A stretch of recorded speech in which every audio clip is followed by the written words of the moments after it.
أعوذ بالله من الشيطان الرجيم. من الذين هادوا يحرفون الكلم عن مواضعه ويقولون سمعنا وعصينا واسمع غير مسمع وراعنا ليا بألسنتهم وطعنا في الدين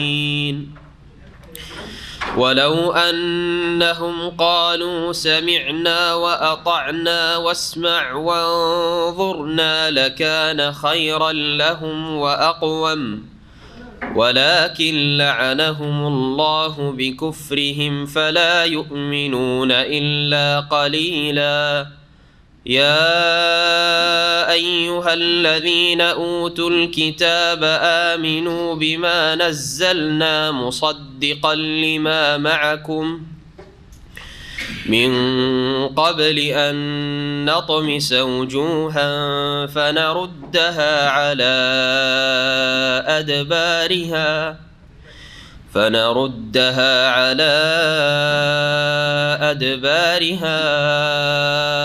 أو نلعنهم كما لعنا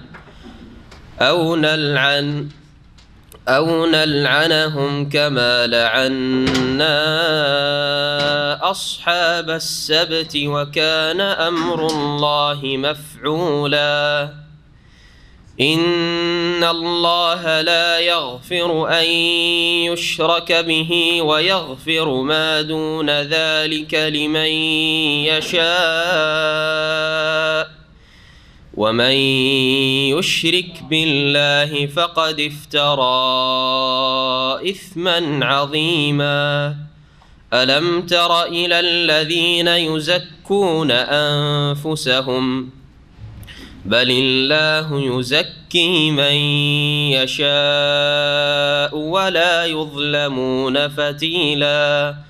انظر كيف يفترون على الله الكذب وكفى به إثما مبينا. ألم تر إلى الذين أوتوا نصيبا من الكتاب يؤمنون بالجبت والطاغوت ويقولون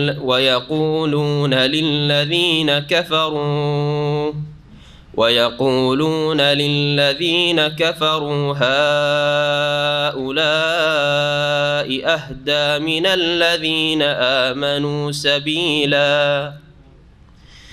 أولئك الذين لعنهم الله ومن يلعن الله فلن تجد له نصيرا. أم لهم نصيب من الملك فإذا لا يؤتون الناس نقيرا.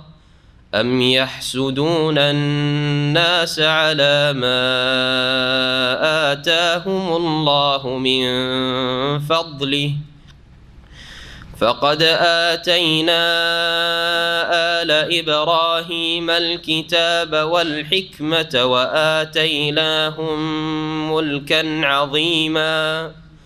فمنهم من آمن به ومنهم من صد عنه وكفى بجهنم سعيرا. السلام عليكم ورحمة الله وبركاته. بسم الله الرحمن الرحيم. الحمد لله رب العالمين والصلاة والسلام على سيد المرسلين نبينا محمد وعلى آله وصحبه أجمعين. أما بعد فأعوذ بالله من الشيطان الرجيم. من الذين هادوا يحرفون الكلم عن مواضعه ويقولون سمعنا وعصينا واسمع غير مسمع وراعنا ليا بألسنتهم وطعنا في الدين ولو أنهم قالوا سمعنا وأطعنا واسمع وانظرنا لكان خيرا لهم وأقوم ولكن لعنهم الله بكفرهم فلا يؤمنون إلا قليلا. মহান আল্লাহর সমস্ত প্রশংসা যে আল্লাহ পাক রব্বুল আলামিন আমাদের সব কিছুর মালিক, যিনি আমাদের সৃষ্টি করেছেন তার ইবাদত বন্দেগীর জন্য, যিনি বান্দার হেফাজত করে থাকেন, বান্দা যদি আল্লাহ পাকের দিনের হেফাজত করে সালাত এবং সালাম নাজিল হোক মুহাম্মদ রাসূলুল্লাহ সাল্লাল্লাহু আলাইহি সাল্লামের উপর, যার আল্লাহ পাক সমস্ত রকমের অনিষ্ট থেকে হেফাজত করেছেন। আল্লাহু ইয়াসিমুকা মিনান নাস। আল্লাহ পাক কোরআনে কারিমে নবী মুহাম্মদ রাসূলুল্লাহ সাল্লাল্লাহু আলাইহি সাল্লাম সম্পর্কে বলছেন যে আল্লাহ পাক তোমাকে মানুষের অনিষ্ট থেকে হেফাজতে রাখবেন। ইহুদিদের অনিষ্ট ছিল সবচেয়ে বড় অনিষ্ট নবী মুহাম্মদ রাসূলুল্লাহ সাল্লাল্লাহু আলাইহি সাল্লাম সম্পর্কে।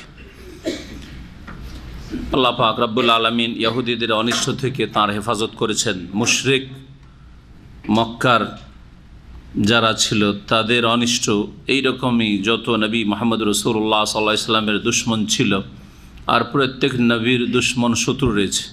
আল্লাহ পাক কোরআনে কারিমে ইরশাদ করেছেন ওয়া কাযালিকা জাআলনা লিকুল্লি নাবিয়্যিন আদুওয়ান শায়াতিনাল ইনসি ওয়াল জিন। শুধু শেষ নবীর নয়, বরং প্রত্যেক নবীর আমি শত্রু রেখেছি, তৈরি করেছি মিনাল জিন্নে ওয়াল ইনস, জিন এবং ইনসান থেকে। আল্লাহ পাক রব্বুল আলামিন তার রহমতে নবী মুহাম্মদ রাসূলুল্লাহ সাল্লাল্লাহু আলাইহি সাল্লামের হেফাজত করেছেন এই রকম সমস্ত শত্রু থেকে। আজকে আমাদের তাফসীর হবে সূরা নিসার আয়াত নম্বর 46 থেকে। আল্লাহ পাক রব্বুল আলামিন এই আয়াতে ইহুদিদের কিছু ভ্রষ্টতা এবং তাদের বদমাইশি, তাদের বদ আচরণ, আল্লাহর দিন সম্পর্কে, আল্লাহ রাসূল সাল্লাল্লাহু আলাইহি ওয়াসাল্লাম সম্পর্কে যে ছিল সেগুলি বর্ণনা করেছেন। মহান আল্লাহ ইরশাদ করছেন মিনাল্লাযিনা হাদু, ইহুদিদের কতক এমন ছিল ইউহাররিফুনাল কালিমা আম মাওয়াদিহি, যারা আল্লাহর বাণীকে, আল্লাহর কালামকে তার সঠিক স্থান থেকে স্থানচ্যুত করত, বিকৃত করত। অর্থাৎ আল্লাহ রাব্বুল আলামিনের যে কালাম তাওরাত, আল্লাহ পাকের নাজিলকৃত গ্রন্থ তাওরাত, যা মূসা আলাইহিস সালামের উপর নাজিল করেছিলেন, সেই কিতাবে নবী মুহাম্মদ রাসূলুল্লাহ সাল্লাল্লাহু আলাইহি ওয়াসাল্লাম সম্পর্কে ভবিষ্যৎবাণী ছিল। এছাড়াও বহু বিষয় ছিল যেগুলি আল্লাহর দিনের, সেগুলিতে তারা বিকৃতি ঘটিয়েছিল, রদবদল করেছিল। রদবদলটা তাদের বিভিন্ন রকমের ছিল। কখনো শব্দেই তারা বিকৃতি ঘটিয়েছিল, শব্দের বিকৃতি মানে একটা শব্দকে, বাক্যকে সেখান থেকে মুছে দিয়ে তাদের মন গড়া, মনোপুত, তাদের খেয়াল খুশি কোনো বাক্য সেখানে ঢুকিয়েছে, যাতে করে তারা যেমন ধর্ম চায় সেই রকম ধর্ম তারা তাদের বিকৃত তাওরাত দিয়ে প্রমাণ করতে পারে যে এটাই হচ্ছে আল্লাহর ধর্ম, মূসা আলাইহিস সালামের ধর্ম। কখনো কখনো শব্দের বিকৃতি ঘটায়নি, কিন্তু তারা অর্থের বিকৃতি ঘটিয়েছে, যেটাকে অপব্যাখ্যা বলা হয় বাংলায়। আর এই গুমরাহিতে মুসলিম সমাজের যত বিদআতপন্থী রয়েছে সবাই লিপ্ত রয়েছে। শব্দের বিকৃতি ঘটাতে পারবে না কোরআনে কারীমের। কোরআনে কারীম আল্লাহ পাকের পক্ষ থেকে মাহফুজ, লৌহে মাহফুজ থেকে নাজিল হয়েছে, এবং আল্লাহ পাক সেই কোরআনে কারীমের কিয়ামত পর্যন্ত হেফাজতের দায়িত্ব নিয়েছেন। এটাকে কেউ বাধাগ্রস্ত করতে পারবে না। ইন্না নাহনু নাজ্জালনা যিকরা ওয়া ইন্না লাহু লাহাফিজুন। আল্লাহ পাক ইরশাদ করেছেন কোরআনে কারীমে, নিশ্চয়ই আমি আল কোরআন জিকির, উপদেশ, আর সবচেয়ে বড় উপদেশ কোরআনে কারীম, আর তারপর রাসূলুল্লাহ সাল্লাল্লাহু আলাইহি ওয়াসাল্লামের হাদিস, আমি এই জিকির মানে ওহী নাজিল করেছি, কোরআনে কারীম নাজিল করেছি। ওয়া ইন্না লাহু লাহাফিজুন, আর নিশ্চয়ই আমি তার অবশ্যই হেফাজত করব, সুরক্ষা করব। যার ফলে কোরআনে কারীমে শব্দের বিকৃতি ঘটাতে পারেনি, আর পারবেও না কেউ। তবে অর্থের বিকৃতি ঘটেছে অপব্যাখ্যা। কোরআনের অপব্যাখ্যারে কোরআন দ্বারা শিরকের সমর্থন পেশ করার চেষ্টা করে, যে কোরআন বলছে যে মাজারে যাও তাহলে পাবে, কোরআনে যাও, কোরআন বলছে যে আল্লাহ ছাড়া অন্য কেউ দিতে পারে, এই রকমের বহু তারা অর্থের বিকৃতি ঘটিয়েছে। কোরআনের শব্দের, বাক্যের বিকৃতি ঘটিয়ে আল্লাহ সর্বত্র বিরাজমান, এগুলি হচ্ছে অপব্যাখ্যা, তাহরিফ। অথচ স্পষ্ট আয়াত রয়েছে, সেই স্পষ্ট আয়াতগুলিকে ছেড়ে দিয়ে যেগুলি অস্পষ্ট সেগুলিতে অর্থের যেগুলোতে বিকৃতি ঘটাতে পারবে। যেমন আল্লাহ বলছেন যে আর রহমান ও আল্লাহ আর সিস্তাও, আল্লাহ যিনি রহমান তিনি আরশে সমুন্নত, এটা হচ্ছে স্পষ্ট ক্লিয়ার মহকাম, না ওইটাকে উপেক্ষা করে মানবে না। যেখানে ওয়াহুয়া মাকুম আইনা মা কুনতুম, তোমরা যেখানে থাকো না কেন সেখানে তিনি রয়েছেন, অস্পষ্ট বিষয় কোন দিক থেকে কেমন কথা, তাহলে কি কোরআনে একই কোরআনে দুই রকম কথা দ্বন্দ্ব রয়েছে? নিশ্চয়ই দ্বন্দ্ব নেই। স্পষ্টকে বাদ দিয়ে অস্পষ্ট যেটা সেটার অর্থের বিকৃতি ঘটানোর চেষ্টা করা, তখন এটাকে এইভাবে না মানা যে আল্লাহ রাব্বুল আলামিন তার ক্ষমতার দিক থেকে, তার জ্ঞানের দিক থেকে, তার পরিবেষ্টনের দিক থেকে, পাকড়াওয়ার দিক থেকে আল্লাহ পাক রাব্বুল আলামিন তোমাদের সাথে রয়েছেন, এবং বিশেষ ব্যক্তি আল্লাহ মাস সাবিন, আল্লাহ ধৈর্যশীলদের সাথে আছেন। এটার মানে আবার কি? কখনো তো বলছেন আল্লাহ সকলের সাথে যেখানেই থাকো না কেন, কখনো বলছে ধৈর্যশীলদের সাথে, নেক লোকদের সাথে, সৎকর্মশীল মহসেনিনদের সাথে। তো এগুলোর অর্থ কি? এগুলো হচ্ছে কিছু মুতাশাবিহাত, একদিক থেকে অস্পষ্ট বিষয়। তো এগুলিতে তখন অপব্যাখ্যা করার চেষ্টা চালিয়েছে বিদাতপন্থীরা, তাদের ভ্রান্ত আকিদাকে শক্তিশালী করার জন্য, যে আল্লাহ সর্বত্র বিরাজমান, বা আল্লাহকে পাওয়ার জন্য মাধ্যম লাগে। আল্লাহর বলছে ফাইন্নে কারিম, আমি কাছে, এটা হচ্ছে স্পষ্ট। স্পষ্ট বাদ দিয়ে অস্পষ্টের পিছনে পড়ে তারা অর্থের বিকৃতি ঘটিয়ে থাকে। তো এই উম্মতের এক শ্রেণীর লোকেরা ইহুদিদের অনুকরণ করেছে অর্থের বিকৃতি ঘটানোর ক্ষেত্রে। কখনো কখনো শব্দ অর্থ দুটোরই বিকৃতি ঘটে, তো সব রকম তাহরিফ ইহুদিরা করেছে। আল্লাহ পাক কথা বলছেন আয়াতে, ইউহাররিফুন আল কালিমা আম মাওয়াদিহি, কালিমাতুনের বহু বচন জমা হচ্ছে কালিম। তারা শব্দগুলিকে বিকৃত করতো আর মজে তার যথাস্থান থেকে, মানে যেই শব্দের যেই বাক্যের যে অর্থ হয়ে থাকে সেটা না করে অন্য কোনো অর্থ করতো, অথবা শব্দকে সেখান থেকে মুছে ফেলতো, বাক্যকে মুছে ফেলতো, অন্য শব্দ বা বাক্য সেখানে সেট করে দিত। ওয়াকুল, এটা ছিল তাদের একটি বদাচরণ আল্লাহর কিতাব সম্পর্কে। আর একটি বদাচরণ হচ্ছে ওয়াকুলুন, আর তারা বলতো সামেনা ওয়াসাইনা। শেষ নবী মুহাম্মদ রাসূলুল্লাহ সাল্লাল্লাহু আলাইহি ওয়াসাল্লাম যখন মদিনায় হিজরত করে আসলেন, তার সামনে দাওয়াতের ক্ষেত্রে যেমন মুশরিক পৌত্তলিকরা ছিল, যারা অধিকাংশ ইসলাম গ্রহণ করে তারা আনসারি নামে পরিচিত হইল, আওস এবং খাজরাজ, এই দুটো বংশ। আর তিনটি বংশ ছিল ইহুদিদের বংশ, বানু কাইনুকা, বানু নাজির আর বানু কুরাইজা। এই ইহুদিরা মদিনায় যখন নবী সাল্লাল্লাহু আলাইহি ওয়াসাল্লাম তাদেরকে দাওয়াত দিলেন ইসলামের, তখন তারা বলতো মুহাম্মদ সামেনা, শুনলাম তোমার কথা, ওয়াসাইনা, আর অমান্য করলাম। শুনলাম ঠিক আছে, মানি না তোমার কথা। বেয়াদব কওম, জাতি, বদমাইশ জাতি, এইরকম আচরণ করতো নবী মুহাম্মদ সাল্লাল্লাহু আলাইহি ওয়াসাল্লামের সাথে। শুধু তাই নয়, আরও বলতো ওয়াসমা গায়রা মুসমাহ। নবী সাল্লাল্লাহু আলাইহি ওয়াসাল্লামকে কোনো কথা বলতে হলে হে মুহাম্মদ, তারা তো নবী বলতো না, ইয়া রাসূলুল্লাহ, ইয়া নবী আল্লাহ বলতেন, ইয়া মুহাম্মদ, এ মুহাম্মদ, ওয়াসমা, শোনো, এইভাবে বলতো। গায়রা মুসমাহ, আর তোমার কথা যেন না শোনা হয়। গায়রা মুসমাহ, না শোনে, যেন না শোনা হয় তোমার কথা। তারা বদদুয়া দিত নবী মুহাম্মদ রাসূলুল্লাহ সাল্লাল্লাহু আলাইহি ওয়াসাল্লামকে, অভিশাপ দিত। তো যদি নবী মুহাম্মদ রাসূলুল্লাহ সাল্লাল্লাহু আলাইহি ওয়াসাল্লামকে ইহুদিরা বদদুয়া দিতে পারে, তো আপনি যত ইসলামের বড় খাদেম হয়ে যান, কি বিদআতপন্থী বদদুয়া দিতে পারে না? লানত করতে পারে না? অবশ্যই করতে পারে। এটা কোনো বড় ব্যাপার হইলো যে অমুক গাল দিচ্ছে আপনাকে, অমুক গাল দিচ্ছে, অমুক অমুক এত বড় ব্যক্তিকে গাল দিচ্ছে, এটা কোনো ব্যাপার নয় তাহলে, তাই না? আলবানী সাহেবকে রাহিমাহুল্লাহকে গাল দেওয়া, ইবনে বাজকে গাল দেওয়া, এই যে বিদাতিদের চরিত্র, এটা কোনো নতুন বিষয় নয়। কারণ ওদের পূর্বপুরুষ ইহুদিদের অনুসারী এরা। তো ইহুদিরা যেমন বিকৃতি ঘটিয়েছে, তেমন ইহুদিরা বদ আচরণ করেছে নবী মুহাম্মদ সাল্লাল্লাহু আলাইহি ওয়াসাল্লাম। ইহুদিরা নবী সাল্লাল্লাহু আলাইহি ওয়াসাল্লামকে বদদুয়া দিয়েছে, ইহুদিদের অনুসারী এরা উলামায়ে হককে, কোরআন সুন্নাহর আলেমদেরকে এরা বদদুয়া দিয়ে থাকে, গালমন্দ করে থাকে, মিথ্যুক বলে থাকে, দাজ্জাল বলে থাকে, ফিতনাবাজ বলে থাকে। এইসব এদের স্বভাব, জি স্বভাব, এদের পূর্বপুরুষরা তাই করেছে। নবী সাল্লাল্লাহু ভবিষ্যৎবাণী করেছেন, এই যে এক শ্রেণীর লোকেরা ইহুদি নাসারাদের অনুসরণ, লাতাত্তাবিউনা সানানা মান কানা ক্বাবলাকুম, তোমাদের পূর্বের জাতি তোমরা অনুসরণ করবে, এরা তাদের অনুসারী। আর কি বলতো? ওয়ারায়না, রায়না বলতো। এটি হচ্ছে একটি আয়াত, আর সূরা বাকারাতে এই মর্মে আয়াত রয়েছে। ইহুদিরা এসে নবী সাল্লাল্লাহু আলাইহি সাল্লামের কাছে কথা বলতো, আর কথা বলে বেয়াদবি করতো বিভিন্নভাবে। নবী সাল্লাল্লাহু আলাইহি সাল্লামের সাথে তারা উপহাস করতো, ঠাট্টা মজাক করতো। এসে বলতো যে আমাদের দিকে লক্ষ্য রাখেন। বাহ্যিক শব্দ এটা, রায়না রেআয়াত থেকে যদি না হয়, রেআয়াতুন মানে আমাদের একটু খেয়াল রাখেন, আমরা আপনার দৃষ্টি আকর্ষণ করছি, যে বাংলায় বলা হয়।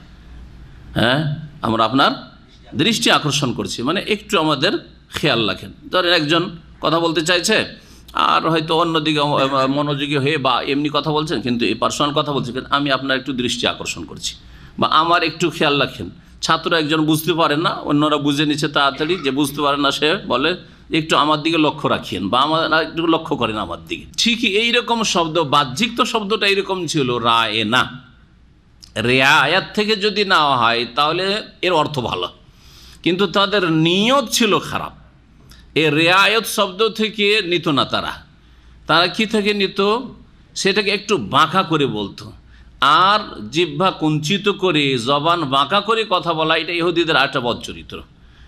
রায়নাকে যদি রাইনা করে দেন একটু টান দিয়ে, অনেকে কোরআন পড়তে গিয়ে যারা শুদ্ধ কোরআন পড়তে পারেন না, কি করেন এরকমই করেন, যেখানে ইয়া নেই ইয়া বাড়িয়ে, যেখানে ইয়া আছে ইয়াকে হজব করে দেন, করেন না অনেকে।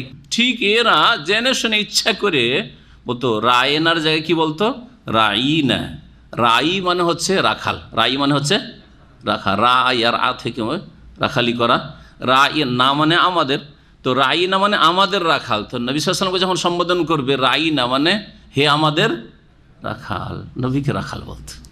জি, এটা তাদের উদ্দেশ্য ছিল একটি ব্যাখ্যা। আর একটি ব্যাখ্যা করা হয়েছে যে তারা বলতো এ রায়ে না বলতো রা আইন নুন থেকে, যদি রাই হয় মানে রাখাল, তাহলে ওর ধাতু হবে রা আইন ইয়া, রাই।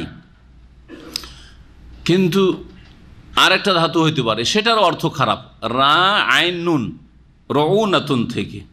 রা আইন নুনের মানে হয় অজ্ঞ, মূর্খ, নির্বোধ, এই অর্থ হয়। তো রায়না মানে হে অজ্ঞ, হে মূর্খ, হে নির্বোধ। নবী সাল্লাল্লাহু আলাইহি ওয়াসাল্লামকে তারা কি বলতো, নির্বোধ বলতো। হয় এটাই উদ্দেশ্য করতো, নির্বোধ বলা উদ্দেশ্য করতো, অথবা রাইনা একটু টান দিয়ে বলতো যে আমাদের রাখাল। এইরকম বদ আচরণ, বদনিয়ত তাদের থাকতো নবী সাল্লাল্লাহু আলাইহি সাল্লামকে সম্বোধন করার ক্ষেত্রে। আল্লাহ পাক রব্বুল আলামিন সূরা বাকারায় আয়াত নম্বর 104, ওই আয়াতে দেখবেন, আয়াতটি পড়ি, তাতে সাহাবাই কেরামরা যাতে করে ইহুদিদের মতো বাক্য না বলা শুরু করে বা শব্দ বলা না শুরু করে, সেজন্য নিষেধ করলেন তাদেরকে। কারণ ইহুদিদের নিয়ত খারাপ করে তারা হয় ঠাট্টা করে, উপহাস করে, অথবা নিচু মনে করে মানহানি করার জন্য তারা এই শব্দটি ব্যবহার করছে। এর একটা ভালো অর্থ আছে, তাই না? বললাম না, ভালো অর্থ কি? রায় না মানে আমাদের দিকে লক্ষ্য রাখুন, আমাদের দিকে লক্ষ্য রাখুন, বা আপনার দৃষ্টি আকর্ষণ করছিল, ভাব অর্থ। এই অর্থটা ভালো। একটা অর্থ ভালো, দুটো অর্থ খারাপ। জি, আমি ভালো অর্থের নিয়তি যদি বলি তো দোষ তো কিছু করলাম না, কিন্তু হ্যাঁ খানিকটা দোষ, পুরোপুরি দোষ না, খানিকটা দোষ। কি দোষ? অন্যরা এটাকে খারাপ অর্থে ব্যবহার করে, সুতরাং এখানে সন্দেহ হচ্ছে যে আপনি ভালো অর্থে ব্যবহার করছেন না খারাপ অর্থে ব্যবহার করছেন। বোঝা গেছে কি না? যার ফলে আল্লাহ পাক নিষেধ, ইয়া আইয়ুহাল্লাযীনা আমানু, হে মুমিন সকল, লা তাকুলু রায়না, তোমরা কি বলিও না? রায়না বলিও না। ইহুদিরা রায়না বলছে মুহাম্মদ সাল্লাল্লাহু আলাইহি ওয়াসাল্লামকে সম্বোধন করতে এসে, তার সাথে কথা বল, তোমরা মুসলিমরা রায়না বলো, ওয়াকুলু নজরনা, বরং তোমরা বলো অনজরনা, মানে আমাদের দিকে একটু নজর দিন, আমাদের দিকে দেখেন। অর্থে কি হলো? আমাদের একটু খেয়াল রাখুন আর আমাদের দিকে একটু নজর দেন। নজর দেওয়া তো বুঝছেন, অনুজোর না, তাই অনুজোর না, আমাদের দিকে একটু দেখেন, মানে আপনার দৃষ্টি আকর্ষণ করছি, একটু আমাদের দিকে লক্ষ্য রাখেন। অনুজোর নাতে আর কোনো সন্দেহ থাকলো না, মানহারির দিক থাকলো না। জি, তো এই হচ্ছে আল্লাহ রাব্বুল আলামিনের হুকুম, যা আল্লাহ পাক বলেছেন। আর ইহুদিদের বদ চরিত্র আর বদ নিয়ত নিয়ে এই রায় না বলতো। এখান থেকে একটি মাসলা ইস্তেমবাদ করা যেতে পারে, সেটা হচ্ছে যে কোনো একটা শব্দ বা বাক্যের যদি একাধিক অর্থ হয়, আর একটা অর্থ ঠিক আর একটা অর্থ ভুল, হ্যাঁ, তাহলে এই রকমের বাক্য থেকে বা শব্দ থেকে বেঁচে থাকা উচিত।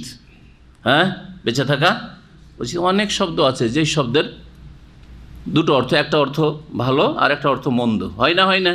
বাংলাতে আছে, বাংলাতে আছে, আছে না নেই? এটাকে আর এক ভাষা দিয়ে বলি তাহলে আপনাদের ব্রেন আরও খুলবে। এক দেশের গালি আর এক দেশের বলি, আছে না নেই? এক ডিস্ট্রিক্টে ওইটাকে ভালো শব্দ ভালো হিসাবে ব্যবহার করা হচ্ছে, আর এক ডিস্ট্রিক্টে ওইটাকে গাল হিসাবে দেওয়া হচ্ছে, বা একটা লজ্জাস্থানের ওটাকে বলা হয় লজ্জাস্থানের নাম ওদের কাছে এইটা, অথবা নারী জাতির এমন কিছু হয়তো হচ্ছে না, হচ্ছে না, এরকম শব্দ আছে, অনেক শব্দ আছে যেগুলো উদাহরণ দিয়ে কথা লম্বা করার প্রয়োজন করে না। তাহলে এইরকম শব্দ থেকে বেঁচে থেকে এমন শব্দ বলো যেটাতে খারাপ না লাগে লোকজনকে শুনতে। হ্যাঁ, লাইয়াম বে আলসেনাতে, তারা রায় না বলতো কিভাবে? লাইয়ান বে আলসেনাতে, তাদের জিহ্বা কুঞ্চিত করে, জিহ্বাকে বাঁকা করে রায়নাকে কি বলতো? রাইনা, রাইনা এরকম করে দিত। তাহলে কি হয়ে গেল? আমাদের রাখাল। ওয়াতানান ফিদ্দিন, আর দিনের ব্যাপারে, দিন ইসলামে তারা দোষ, হ্যাঁ, দোষ ত্রুটি বের করে, তাদের উদ্দেশ্য হতো দিন ইসলামের কি করে দোষ ত্রুটি বের করতে পারি, কি করে ত্রুটি খুঁজে পেতে পারি, এইরকম। ওয়ালাউ আন্নাহুম কালু, আল্লাহ বলছেন যে এই ইহুদিরা যদি বলতো সামেনা ওয়া আতানা, এটা উচিত ছিল তাদের। এটা হচ্ছে আল্লাহ পাকের নির্দেশ, আমরা শুনলাম এবং হে নবী আপনার কথা মানলাম। ওয়াসমা, এবং আপনি একটু শোনেন আমাদের কথা। ওয়ানজুর না, এবং আমাদের দিকে লক্ষ্য রাখুন। এখানেও বলে দিয়েছেন আল্লাহ পাক, ওখানে বলছেন লা তাকুলু রায়না ওয়া কুলু উনজুরনা, আর এখানে বলা হয়েছে তারা যদি বলতো সামিনা ওয়া আতানা, সামিনা ওয়া আসাইনা না বলে সামিনা ওয়া আতানা। মুমিনের কথাই ঠিক, প্রত্যেক মুমিন মুসলিম যে মুসলিম হবে সে বলবে আল্লাহ এবং রাসূলের কথা শুনলাম এবং মানলাম। ইন্নামা কানা কাওলাল মুমিনিনা ইযা দুউ ইলাল্লাহি ওয়া রাসূলিহি আন ইয়াকুলু সামিনা ওয়া আতানা ওয়া উলাইকা হুমুল মুফলিহুন। সূরা নূরে আল্লাহ পাক বলেছেন যে মুমিনদের কথাই হচ্ছে এই, যখন আল্লাহ এবং তার রাসূল সাল্লাল্লাহু আলাইহি ওয়াসাল্লামের দিকে তাদেরকে আহ্বান করা হবে, আন ইয়াকুলু, তারা বলবে সামিনা ওয়া আতানা, আমরা শুনলাম এবং শিরনত করে আল্লাহ এবং তার রাসূল সাল্লাল্লাহু আলাইহি ওয়াসাল্লামের কথা মেনে নিলাম। ওয়া উলাইকা হুমুল মুফলিহুন, এই যদি চরিত্র হয় তাহলে এরাই হচ্ছে সফল কামিয়াব, এরাই হচ্ছে জান্নাতি। তারা যদি সামেনা ওয়া আতানা বলতো, শুনলাম এবং মেনে নিলাম, আর হে নবী আপনি শোনেন এবং আমাদের দিকে একটু খেয়াল রাখেন, লাকানা খাইরাল লাহুম, তাহলে তা তাদের জন্য কল্যাণকর হইতো, ওয়া আকওয়াম, এবং সেটা সুসঙ্গত হইতো। ওয়ালাকিন লানাহুমুল্লাহ, কিন্তু এরা হচ্ছে বদনসিব, হতভাগা। আল্লাহ তাদের ওপর অভিসম্পাত করেছেন, লানত করেছেন। কেন? বেকুফরিহিম, তাদের কুফরির কারণে, তাদের অবাধ্যতার কারণে। ফালা ইউমিনুনা ইল্লা কালিলা, সুতরাং এই ইহুদিদের অল্প সংখ্যক ছাড়া কেউ ঈমান নিয়ে আসবে না। কোরআনে কারীমের কথা, একেবারে কথা সত্য। নবী মুহাম্মদ রাসূলুল্লাহ সাল্লাল্লাহু আলাইহি ওয়াসাল্লামের জামানায় 10 জনের বেশি ইহুদি মুসলিম হয়নি, মাত্র 10 জন, 10 জনের কম ছিল তাদের সংখ্যা যারা ইসলাম গ্রহণ করেছিল। জি, আজ পর্যন্ত সারা পৃথিবীতে ইহুদি নিউ মুসলিমের সংখ্যা সবচেয়ে কম পৃথিবীতে। খ্রিস্টান মুসলমান হচ্ছে, হিন্দু মুসলিম হচ্ছে, বুদ্ধিস্ট মুসলিম হচ্ছে, শিখ মুসলিম হচ্ছে, হ্যাঁ, কিন্তু ইহুদি তাদের সংখ্যা ফালা ইউমিনুনা ইল্লা কালিলা, কিয়ামত পর্যন্ত আল্লাহ পাক এই ভবিষ্যৎবাণী করে তাদের অল্প সংখ্যক ছাড়া কেউ ঈমান নিয়ে আসবে না। এই কালিলের মধ্যেই ছিলেন বড় একজন আলেম মদিনার ইহুদিদের, আব্দুল্লাহ ইবনে সালাম রাদিয়াল্লাহু তাআলা। নবী সাল্লাল্লাহু আলাইহি ওয়াসাল্লামকে দেখতেই তিনি ইসলাম গ্রহণ করেছেন। দেখার সাথে সাথে বললেন যে এটা মিথ্যুকের চেহারা হইতে পারে না, এই চেহারা কখনো মিথ্যাবাদী হইতে পারে না, অবশ্যই সত্যবাদী। আর সাথে সাথে তিনি ইসলাম গ্রহণ করেছেন। ইয়া আইয়ুহাল্লাযীনা উতুল কিতাব, হে ওই সব লোকেরা যাদেরকে আল কিতাব প্রদান করা হয়েছে, কিতাব দেওয়া হয়েছে, মানে আহলে কিতাব যারা ইহুদি এবং খ্রিস্টান, আমিনু বিমা নাযালনা, ঈমান নিয়ে আসো যা আমি আল্লাহ নাজিল করেছি, মুসাদ্দিকাল লিমা মাকুম, যা তোমাদের সাথে যে গ্রন্থ রাজি রয়েছে সেগুলির সত্যায়নকারী। তোমরা ঈমান নিয়ে আসো কিসের ওপর? যা আমি নাজিল করেছি। নাজিল করেছেন কি? কোরআনে কারীমের প্রতি ঈমান নিয়ে আসো, মানে এখন যে নাজিল করছি আল্লাহ পাক বলছেন এই কোরআনে কারীম যে নাজিল হচ্ছে আমার নবীর প্রতি, এর প্রতি ঈমান নিয়ে আসো। যেই কোরআনে কারীম তোমাদের কাছে যেই কিতাবগুলি রয়েছে সেগুলির সত্যায়নকারী মানে কি? তার মধ্যে যেগুলি আল্লাহ প্রদত্ত রয়েছে, যেগুলিতে বিকৃতি ঘটাও নেই, সেগুলির অনুকূলে আয়াত নাযিল হচ্ছে, সেগুলির সমর্থন পাওয়া যাচ্ছে কোরআনে কারীমে। আর যেগুলি তোমাদের মন গড়া, সেগুলির বিপরীত আয়াত নাযিল হচ্ছে যে আল্লাহ সম্পর্কে এটা হতেই পারে না, বেয়াদবি, আম্বিয়া সম্পর্কে এটা হতেই পারে না, যে ইত্যাদি ইত্যাদি, সেগুলিকে নাকচ করছে। এর মাধ্যমে সত্যায়ন হচ্ছে। জি, তো কোরআনে কারীম হচ্ছে সত্যায়নকারী কিতাব আগের কিতাবগুলির, আগের আসমানি যেসব কিতাব নাযিল হয়েছে।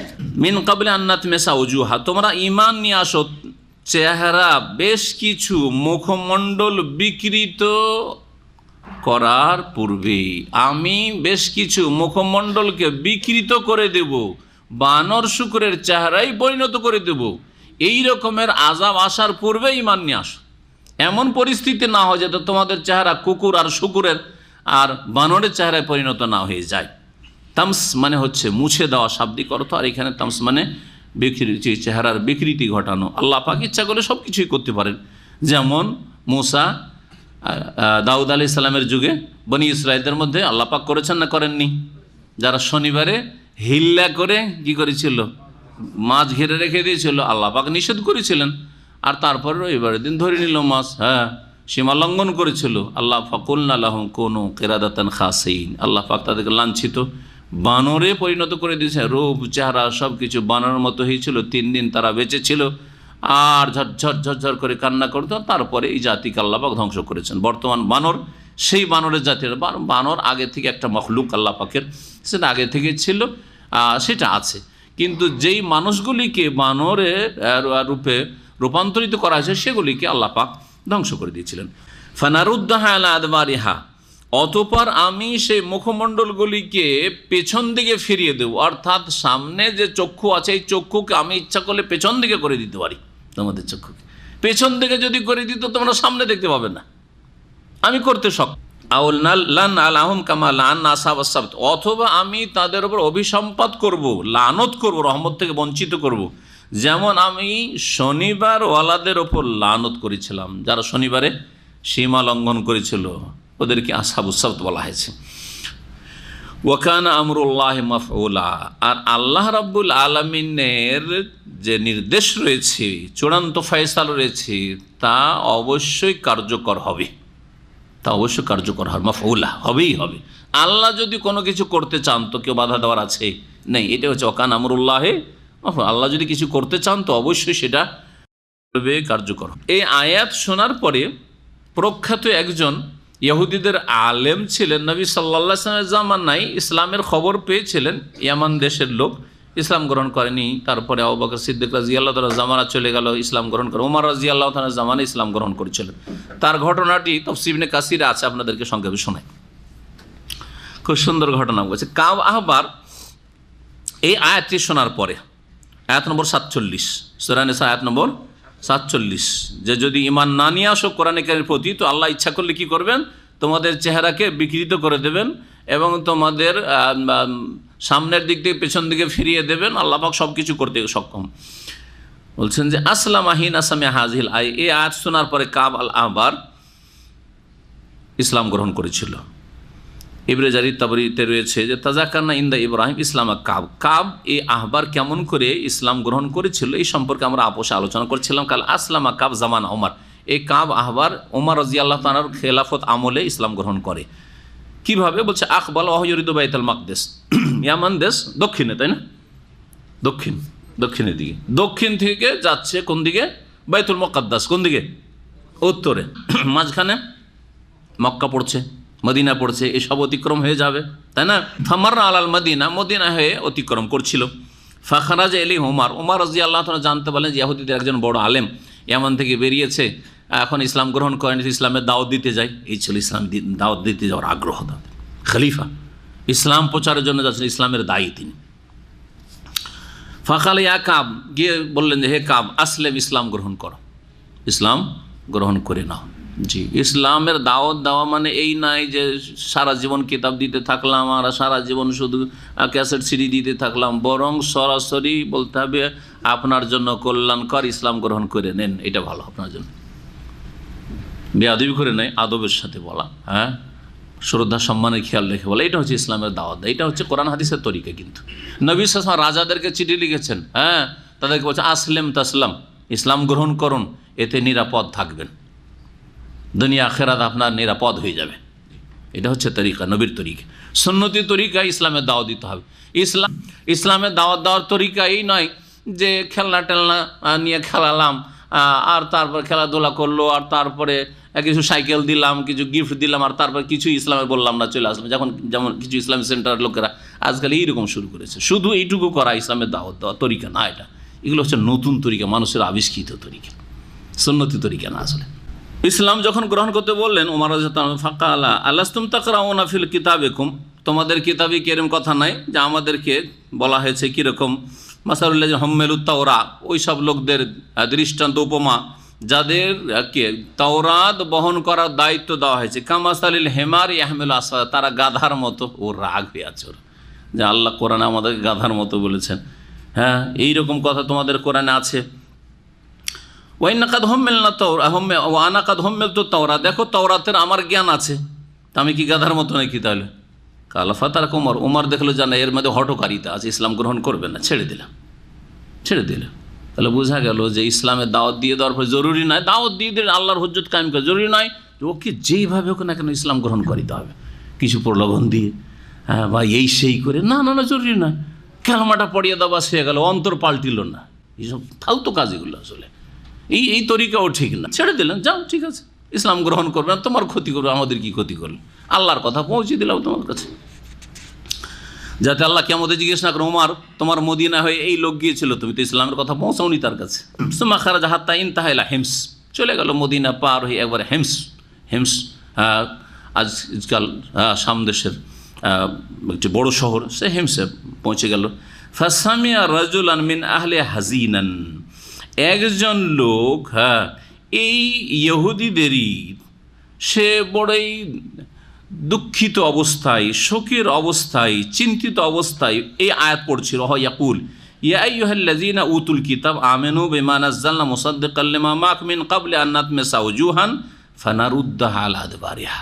এই যে আয়াতে ধমক দেওয়া হয়েছে ইহুদিদেরকে যে তোমরা তোমাদের চেহারা বিকৃত হওয়ার আগে এবং তোমাদের চেহারা পিছন দিকে ফিরিয়ে দেওয়ার আগেই, আল্লাহ পাকের এই আযাব গজব আসার আগেই তোমরা ঈমান নিয়ে আসো, না হলে হতে পারে তোমাদের চেহারা বিকৃত বানর শুকুরের মতো হয়ে যেতে পারে, অথবা পেছন দিকে, হ্যাঁ, উল্টিয়ে পাল্টিয়ে দেওয়া যেতে পারে ইত্যাদি। এই আয়াত যখন শোনানো হলো কাবের অন্তরে বড় ভয় হয়ে গেছে। কোরআনের একটি তাসির আছে, কোরআনের বড় একটা প্রতিক্রিয়া মানুষের অন্তর উপর আছে, যদি বুঝে সেই ভাষা। যে কোরআন সরাসরি আরবি বুঝে তারপর সরাসরি তার তাসির হবে, যে আরবি বুঝে না তাকে তার তরজমা ব্যাখ্যা করে বুঝান। এর একটা বড় প্রতিক্রিয়া মানুষের অন্তরে আছে। এই জন্য সাহাবাই কেরামগণ নবী সাল্লাল্লাহু আলাইহি সাল্লাম কোনো কাফেরকে ইসলামের দাওয়াত দেওয়ার ক্ষেত্রে ইসলাম কবুল করো, তার সাথে কোরআন তেলাওয়াত করে শোনাইতেন। নিজের এই যুক্তি, এই লজিক এসব না করে কোরআনের আয়াত পড়ে শোনাইতেন। মাতৃভাষা আরব মুশরিকদের কোরআনের আয়াত পড়ে শোনাইতেন, তাদের ইসলাম গ্রহণ করত। একজন বলছে যে কোরআনের আয়াত শুনে মনে হলো যে আমার প্রাণ উড়ে যাবে, কাদা কালবি আইয়াতির, মনে হচ্ছে আমার প্রাণটা উড়ে যাবে, এরকম অবস্থা হয়েছে আমার। জি, এর নাম হচ্ছে তাসির, কোরআন প্রতিক্রিয়া। কোরআনকে, হ্যাঁ, সেহের বলা হচ্ছে, সেহের আল্লাহ পাকের নাজিলকৃত এই সেহের। জি, সেহেরে যেমন দ্রুত তাসির হয়, প্রতিক্রিয়া হয়, তার চাইতে বেশি তাসির রয়েছে কোরআন কারীমের। কোরআন কারীম মানুষের মুহূর্তের মধ্যে জীবন পাল্টে দিতে পারে, অসৎ ব্যক্তি পাপিষ্টকে সৎ বানিয়ে দিতে পারে যদি তার অন্তরে তার তাসির হয়ে যায়। কাব বলছে ইয়া রব্বি, এত ভয় হয়েছে তার আল্লাহর, বলছে ইয়া রব্বি, হে আল্লাহ, আমান্তু, ইয়া রব্বি আমান্তু আসলামতু, হে আল্লাহ আমি ঈমান নিয়ে আসছি, হে আল্লাহ আমি ইসলাম কবুল করছি। মাখাফাত আন তুসিবাহু হাযিহিল আয়া, যাতে করে এই আয়াতে যে গজব আযাবের কথা রয়েছে তার উপর আপত্তিত না। সুম্মা রাজা, তারপরে শাম দেশ থেকে বাইতুল মুকাদ্দাস থেকে ফিরে আসলো। ফাতা আহলাহু ফিল ইয়ামানে, ইয়ামানে নিজের পরিবার পরিজন বংশধরের কাছে আসলো। সুম্মা জা বিহি মুসলিমিন, আর সবগুলি ইসলাম গোটা বংশ ইসলাম কবুল সকলকে নিয়ে ওমর রাদিয়াল্লাহু তাআলার কাছে এসে হাজির। জি। তারপরে আল্লাহ পাক আয়াত নম্বর 48 ইরশাদ করছেন, ইন্নাল্লাহা লা ইয়াগফিরু আন ইউশরাকা বিহি, নিশ্চয়ই আল্লাহ পাক ক্ষমা করবেন না যদি তার সাথে কোনো কিছুকে শরিক করা হয়। আল্লাহর সাথে শিরক করা হলে আল্লাহ মাফ করবেন না। ওয়া ইয়াগফিরু মা দুনা যালিকা লিমান ইয়াশা, তবে শিরকের নিম্নের গুনাহ যদি হয় তো ক্ষমা করবেন লিমান ইয়াশা, যাকে চাইবেন। এক হচ্ছে মাদুনা শিরকের নিচের গুনাহ, শিরক ছাড়া অন্য গুনাহ নয়। এই অর্থটি সূক্ষ্ম নয়, কিন্তু অধিকাংশ আলেমরা কি অর্থ করে, আল্লাহ শিরকের গুনাহ মাফ করে, শিরক ছাড়া অন্যান্য পাপের পাপকে আল্লাহ কি করতে পারেন, ক্ষমা করতে পারেন। অন্যান্য পাপ শিরকের সমতুল্য তো আছে না, নেই? শিরক করে না কিন্তু নাস্তিক, শিরকের চাইতে ছোট হলো নাকি? হ্যাঁ, বলছে আমি মূর্তি পূজাও করি না, আমি আল্লাহর ইবাদত করি না, আমি মানি না কিছু, নাস্তিক। হ্যাঁ, ধর্মই মানি না, তো ছোট অপরাধী নাকি? তো যদি তর্জমা করেন যে আল্লাহ শিরকের গুনাহ মাফ করেন না, আর শিরক ছাড়া অন্য অন্য মা দুনা জালেকা মান মা সেওয়া জালেকা, শিরক ছাড়া অন্য গুনাহ মাফ করে, তাহলে কি নাস্তিকতার গুনাহ মাফ হয়ে যাবে? নাস্তিক অবস্থায় যদি মারা যায় ঈমান ভঙ্গ করে, শিরক করে না কিন্তু সে এমন কিছু করেছে যাতে ঈমান ভঙ্গ করেছে। ঈমান ভঙ্গের মেলা কারণ রয়েছে, তার মধ্যে একটি হচ্ছে নামাজ ছাড়া, নামাজ পড়ে না। এই জন্য আল্লামা শেখ বিন উসাইমিন রাহিমাহুল্লাহ হুকম তারিকে নামাজ ত্যাগের বিধানে বলেছেন যে মা দুনা জালিকা মানে মা আকাল্লা মিন জালিকা, যেটা শিরকের নিচের গুনাহ, শিরকের চাইতে কম মাপের গুনাহ, সেই গুনাহগুলিকে আল্লাহ মাফ করবেন যাকে চাইবেন, সবাইকে না, যাকে চাইবেন আল্লাহ রাব্বুল আলামিন। যদি গুনার অবস্থায় মারা যায় আর তওবা করে নিতে পারলে তো শিরক আল্লাহ মাফ করবেন। বেঁচে থাকা অবস্থায় তওবা করলো, বড় বড় মুশরিকরা তওবা করেন, তওবা করা মানে কালেমা পড়ে সত্যিকার অর্থে মুসলিম হওয়া, ভালো মানুষ হয়ে যাওয়া, সমস্ত গুনাহ আল্লাহ মাফ করবেন। ইন্নাল্লাহা ইয়াগফিরু যুনুবা জামিআ, এই জন্য বলেছেন আল্লাহ সমস্ত গুনাহ মাফ করতে পারেন যদি কেউ ক্ষমা চেয়ে নেই তার জীবদ্দশায়। শিরকের অবস্থায় মারা যায় মাফ নেই, শিরকের সমতুল্য গুনার ওপর মারা যায় কোনো মাফ নেই। নাস্তিকের কোনো মাফ নাই, বেনামাজি হয়েই মত চলে আসলো, কোনো মাফ নেই। ভালো করে শুনে, জাদুটোনা করে, গণক জ্যোতিষীর কাজ করে, কোনো মাফ নেই অবস্থায় যদি মারা যায় তাহলে। জি, এরকম ইসলাম ভঙ্গের কারণ সারা জীবন জাতিতে মুসলিম ইসলামের কিছুই শিখলো না, দুনিয়ার অনেক কিছুই শিখলো কিন্তু ইসলাম সম্পর্কে আল এরাদ আন দীনিল্লাহ লা ইয়াতাআল্লামুহু ওয়া লা ইয়ামাল বিহি, এটা হচ্ছে ঈমান ভঙ্গকারী বিষয়। এমন বিমুখতা, ইসলাম বিমুখতা যে সারা জীবন ইসলামের কথা কখনো ভাবেও নি যে আমি শিখবো, চিন্তাও করেননি, নিজেও শিখেনি, নিজের ছেলে মেয়েকে শিখায়নি, কিন্তু জাতিতে মুসলিম, ইসলামের বিরুদ্ধেও বলেনি, বলছে মুসলিম না, ঈমান ভঙ্গকারী অবস্থায়। কখন আল্লাহ মাফ করবেন না, কখন আল্লাহ মাফ করবেন না, ভালো করে শুনুন। সুতরাং মনে রাখবেন যে আল্লাহ পাক শিরকের গুনাহ মাফ করবেন না এবং শিরকের সমতুল্য যে সব গুনাহ রয়েছে সেগুলিকে মাফ করবেন না। শিরকের নিচের গুনাহ যদি থাকে আর ওই অবস্থায় যদি মারা যাবে না তবাই, তাহলে আল্লাহ মাফ করবেন লিমান ইয়াশা, যাকে চাইবেন। ধরেন একটা রোজা ছেড়ে দিয়ে মারা গেছে, তওবা করেনি, রোজা কাজা করেনি, তওবা করেনি, মারা গেছে, তাহলে আল্লাহ মাফ করবেন না করবেন না? বলেন, করবেন না করবেন না? করবেন, করবেন না কেন? শিরকের সমতুল্য নাকি?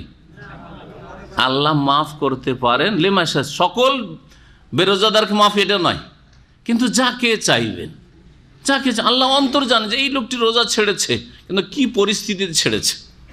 হ্যাঁ, হয়তো তওবা করার সুযোগ পাইনি, কাজা করেনি হয়তো, বা তওবা করেনি, কিন্তু কি পরিস্থিতি ছেড়েছে আল্লাহ তার অন্তর দেখে মাফ করবেন, অবস্থা দেখে। আরেকজনকে আল্লাহ মাফ করবেন না। তো জরুরি নয় যে একটা কাবিরা গুনাহ, একটা ফরজ ছেড়ে গেলে আল্লাহ মাফ করে দিবেন, এটাও জরুরি নয়, আর মাফ করবেন এটাও জরুরি নয়। জি হ্যাঁ, কিন্তু বেনামাজি, ভালো করে মনে রাখেন, আর বেরোজাদার চাইতে বেনামাজির সংখ্যা বেশি অনেক। হ্যাঁ, রোজাদার নামাজ পড়ে না, ঠিক না? রোজা ঠিক আছে, নামাজ নাই, যাকাত দিয়েছে কিছু কম দিয়েছে, আল্লাহ মাফ করবেন, ইচ্ছা করলে মাফ করবেন। হজ করেননি, সৌদি আরবে থাকলে মাশাআল্লাহ টাকা পয়সা নিয়ে গেলেন, হজ করলেন না, আল্লাহ মাফ করবেন?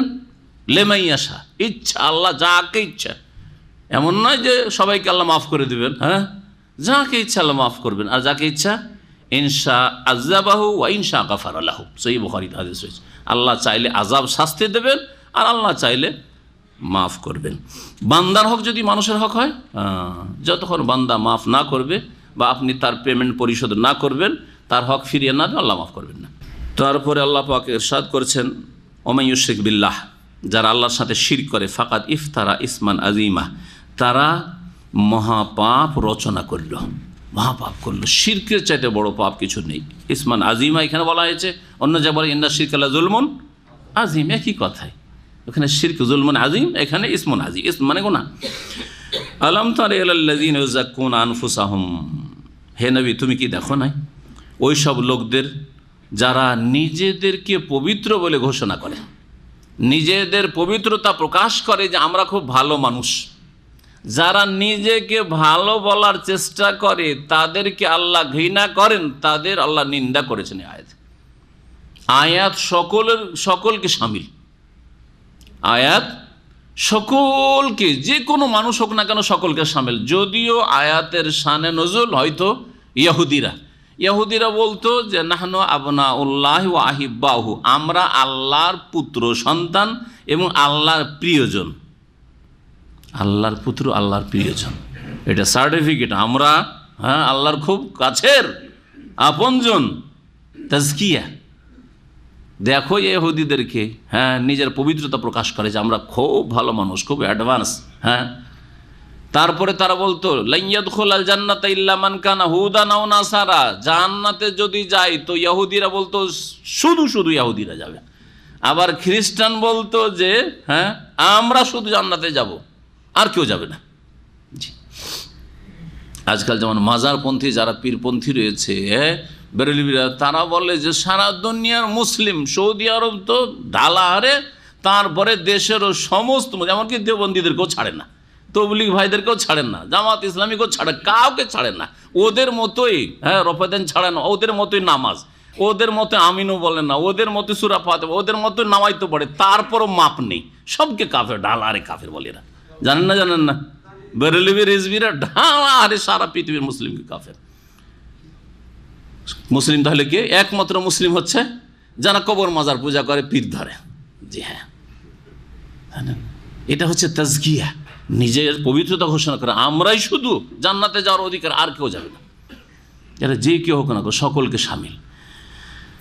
এইরকমই এক শ্রেণীর বেদিন আছে, নাস্তিক বেদিনগুলো আমাদের মুসলিম সমাজে আছে। তারা বলে খালি নামাজ পড়লে হয় আর দাঁড়িয়ে রাখলে হয়। এখানে দাঁড়িয়ে রেখেছেন আর অন্তরে বন জঙ্গল কেন? আমার অন্তর সাপ, এখানে কিছু নাই কিন্তু অন্তর সাপ, বলে না? এরা নিজের তাজকিয়া করে, আল্লাহ নিন্দা করেছে এদের। তোমার অন্তর সাপ হলে নবী সাল্লাল্লাহু আলাইহি সাল্লামের অন্তর সবচেয়ে বেশি সাপ ছিল, আর তার দাড়ি ছিল, তোমার দাড়িও হইতো। তোমার দাড়ি নেই মানে অন্তর সাপ নেই, তুমি মিথ্যা কথা বলছো। জি, বোঝা গেছে? শুধু নামাজ পড়লে হয়, অন্তর আমার ঠিক আছে, ঈমান শুধু এখানে আছে, কলবে আছে, আমার এইটা কলবটা ঠিক আছে। না, মিথ্যুকেরা ইউযাক্কুনা আনফুসাহুম, নিজের পবিত্রতা ঘোষণা করে যে আমরা খুব ভালো মানুষ, নামাজের ভালো না। আচ্ছা, যেসব বেহায়া মহিলারা আছে তারা কি করে? বোরখা পরার বিরুদ্ধে এত তারা বিষোদ্গার করে, বোরখা পরে বড় বড় পাপ করে। আমরা যে খোলামেলা আছি, কিন্তু আমাদের পর্দা এখানে আছে, এখানে পর্দা, ওদের পর্দা শুধু এখানে আছে, গায়ে পর্দা লাগে না, মারেফতি কাপড় পরে আছে পীরদের মতো। কথা বুঝতে পারছেন না? মারেফতি শাড়ি পরে আছে, ও ঢাইকা আছে সব। জি হ্যাঁ, তা আমার এইটা ঠিক থাকলে হইলো, আমি ব্যভিচারের কাছে না গেলে হইলো, শুধু বোরখা পরলে হবে? বোরখা পরা মহিলাদেরকে দেখলে কত যে ঝাল লাগে ওদেরকে, আল্লাহ ভালো জানে। জি, এসব ইউযাক্কুনা আনফুসাহুম, আল্লাহ ওদের নিন্দা করেছেন। তোমার যদি অন্তরে পর্দা থাকতো তাহলে গায়েও পর্দা থাকতো। কারণ নবী মুহাম্মদ রাসূলুল্লাহ সাল্লাল্লাহু আলাইহি সাল্লামের বিবিগণকে, আজওয়াজে মুতাহহারা উম্মাহাতুল মুমিনিন, যারা আমাদের মা, এবং সাহাবেদের বিবিগণকে আল্লাহ হুকুম করেছেন যে ইউদনিনা আলাইহিন্না মিন জালাব, লম্বা লম্বা চাদর দিয়ে গোটা শরীর ঢেকে রাখো। যালিকা আদনা ইউরাফনা ফালা ইউযাইন, তাতে চেনা যাবে যে এরা সম্ভ্রান্ত মহিলা এরা দিনদার মহিলা, আল্লাহ ভীরু মহিলা, সুতরাং তাদেরকে উত্ত্যক্ত করা হবে না। আর তোমরা এইভাবে খোলা চললে তোমাদেরকে উত্ত্যক্ত না, ধর্ষণও করা হবে তোমাদের। আর তাই হচ্ছে। মহান আল্লাহ ইরশাদ করছেন, আলম তারা, হে নবী তুমি কি দেখো না ওই সব লোকদের দিকে, ইউজাক্কুন আনফুসাহুম, যারা নিজের পবিত্রতা ঘোষণা করে, বালিল্লাহু ইউজাক্কি মাইয়াশা, বরং শোনো আল্লাহ যাকে চান পাক করেন। নিজেকে পাক পবিত্র বললেই পাক পবিত্র হওয়া যায় না। আল্লাহ যদি পবিত্রতার তৌফিক দান করেন তাহলেই সেটা হইতে পারে। আর সেটা হবে কিসের মাধ্যমে? ঈমান এবং নেক আমলের মাধ্যমে, মৌখিক দাবিতে নয়। কিসে হবে? ঈমান এবং ভালো আমলের মাধ্যমে। আপনার ঈমান সুন্দর করেন, আর আমল, ঈমান যদি অন্তরে থাকে তাহলে আমল ভালো হবে আপনার। জি, জমি যদি ভালো হয় আর গাছের বীজ ভালো হয়, হ্যাঁ, তাহলে এর প্রমাণ কিসে পাওয়া যাবে? হ্যাঁ, গাছের ডালপালাতে পাওয়া যাবে, গাছের পাতাতে পাওয়া যাবে, গাছের ফলমূলে পাওয়া যাবে, গাছের ফলের স্বাদে পাওয়া যাবে। তারপর আল্লাহ পাক বলছেন, ওয়ালা ইউযলামুনা ফাতিলা, আর তাদের উপর সামান্যতম জুলম করা হবে না। ফাতিল মানে কি? এই ফাতিলা, ফাতালা ইয়াফতল মানে রশি পাকানো। কি বলে? রশি পাকাই বলে না আমাদের? রশি পাকাই আমরা, হাতে রশি পাকিয়েছেন না এককালে? জি হ্যাঁ, রশি পাকানো। জি হ্যাঁ, এই রশি পাকানোকে ফাতালা ইয়াফতল বলা হয়। জি, তো এখানে উদ্দেশ্যটা কি এই শব্দের ফাতিলা? একটি তাফসির, যেটা প্রসিদ্ধ তাফসির, সেটা হচ্ছে যে খেজুরের আঁটিটা বের করবেন, খেজুরের ভিতর থেকে আঁটি বের করার দেখবেন, পরে দেখবেন যে খেজুরের আঁটির এক সাইডে যেখানে একটু গর্তের মতো আছে না, বা ফাটল আছে, সেখানে একটা চিকন সুতার মতো আছে। হ্যাঁ, সুতার মতো আছে না, চিকন, মানে মনে হচ্ছে পাক দেওয়া আছে, পাক দেওয়া আছে না, রশির মতো, যে বা সুতোর মতো, এইটাকে বোঝানো হয়েছে। ওয়ালা ইউজলাম মানে ওই খেজুরের আঁটিতে থাকা যে, বা আঁটির ফাটলে থাকা যে রশির মতো বা সুতার মতো হয়েছে, এই সুতো পরিমাণ সামান্যতম তাদের ওপর কোনো রকম জুলম করা হবে না। আল্লাহ পাই পাই করে পূর্ণ মাত্রায় বদলা দেবে। যারা ভালো করেছেন ভালো পাবেন, মন্দ করেছেন যতটা মন্দ করেছেন ততটা পাবেন, তার সামান্যতম বেশি জুলুম করা হবে না। যে আপনি মন্দ কাজ অল্প করেছেন আর শাস্তি বেশি হয়ে গেছে, এটা কখনো হবে না। দুনিয়াতে এটা হয়, নির্দোষীকে শাস্তি দেওয়া হয়, দোষীকে শাস্তি দেওয়া হয় না। জি, ভালো মানুষের উত্তম বদলা দেওয়া হয় না। এটা দুনিয়াতে মানুষ জালেম শাসক দ্বারা হইতে পারে, কিন্তু বা যেই শাসক জানে না বলে একটা নির্দোষী মানুষকে ফাঁসিয়ে রেখেছে, হয়তো সে জালেম নাই কিন্তু জানে না, মনে করছে যে আসলে জালেম বা অপরাধী, সেই জন্য তাকে ধরা হয়েছে, কিন্তু আসলে সে অপরাধী নয়। কিন্তু আল্লাহ তো সব কিছু জানেছেন, সুতরাং তার কাছে জুলম হওয়ার কোনো সম্ভাবনা নেই। ওয়ালা ইউযলামুনা ফাতিলা। ফাতিলের আর একটি তাফসির করা হয়েছে, যেটা আমার মতো অনেকের জন্য নতুন, সুতরাং আপনাদের জন্য নতুন, শুনে নেন আজকে। আমরা যখন হাতে ময়লা লেগে, হাতের তলায় ময়লা টয়লা লেগে আছে বা আটা লেগে আছে, আটা সানে ময়লার তো সামান্য সামান্য একটু আটা লেগে আছে বা একটু ময়লা লেগে আছে, এইরকম করে আপনি ঘষা দেন, কি হবে? সুতা সুতা হয়ে বেরোবে না? বেরোবে না? একবারে চিকন চিকন সুতা। এটাকে ফাতিল বলা হয়, এটাকেও ফাতিল বলা হয় আরবি ভাষাতে। ওয়ালা ইউযলামুনা ফাতিলা। রুটির আটা সানার পরে মহিলাদের হাত যখন পরিষ্কার করে এইরকম করে, আর তখন দেখি যে একবারে চিকন চিকন হয়ে যে আটাগুলি বা ময়লা, হাতের ময়লাগুলি যে সুতার মতো হচ্ছে, অতটুকুও জুলুম করা হবে না। ওয়ালা ইউযলামুনা ফাতিলা। অনজুর, হে নবী তুমি একটু চিন্তা করে দেখো, কাইফা ইফতারুন আলাল্লাহিল কাযিব, কিভাবে তারা আল্লাহ সম্পর্কে মিথ্যা রচনা করছে। ওয়া কাফা বিহি ইসমাম মুবিনা, আর এটা তাদের স্পষ্ট গুনাহের জন্য যথেষ্ট, স্পষ্ট গুনাহগার হওয়ার জন্য এটি তাদের জন্য যথেষ্ট।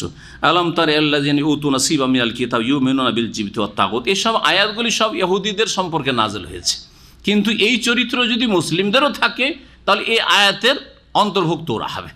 জি, আল্লাহ বলছেন, হে নবী তুমি দেখো না ওই সব লোকদের দিকে, উতু নাসিবা মিল কিতাব, যাদেরকে আল কিতাবের কিছু অংশের জ্ঞান দেওয়া হয়েছিল। কিছু অংশ দেওয়া হয়েছিল মানে কিছু জ্ঞান দেওয়া হয়েছিল।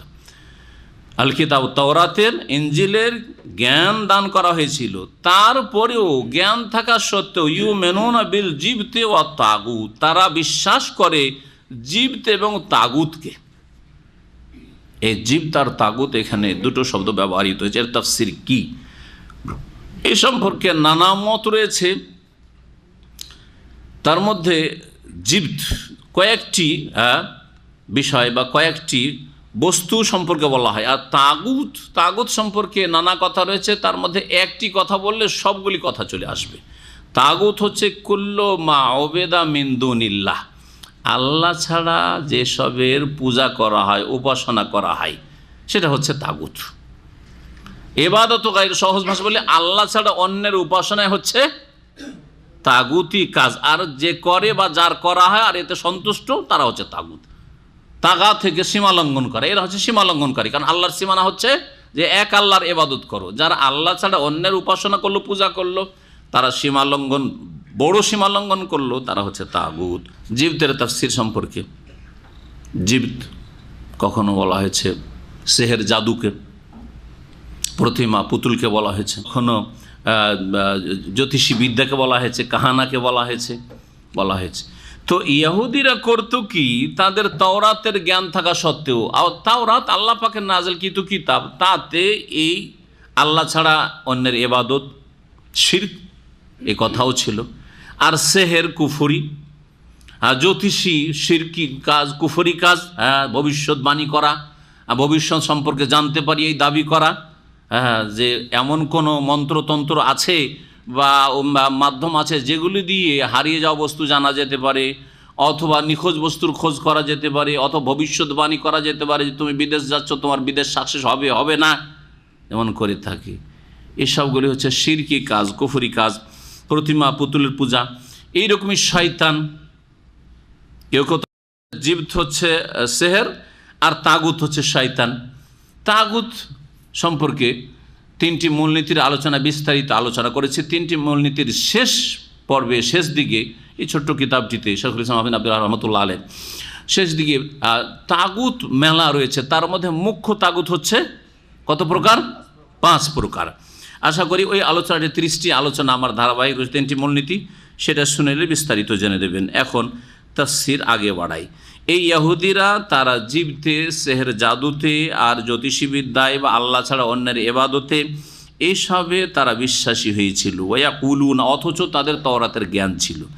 আর তারা বলতো লিল্লাযিনা কাফারু, আর একটি তাদের বদচরিত্র, তারা কাফেরদেরকে, মানে মক্কার মুশরিকদের, পৌত্তলিকদেরকে বলতো, তাদের সম্পর্কে বলতো, হাউলাই আহাদা মিনাল্লাযিনা আমানু সাবিলা, এরা মানে মক্কার মুশরিকেরা মুমিন মুসলিমদের চাইতেও রাস্তার দিক থেকে অধিক সঠিক রাস্তা প্রাপ্ত, মানে তারা বেশি ভালো পথে রয়েছে।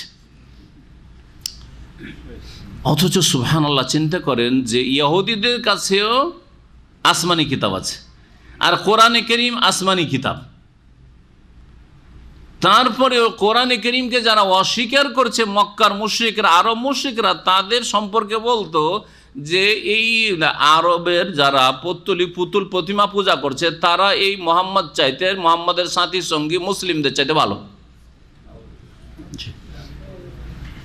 কত বড় অপরাধ, কত বড় মিথ্যা কথা।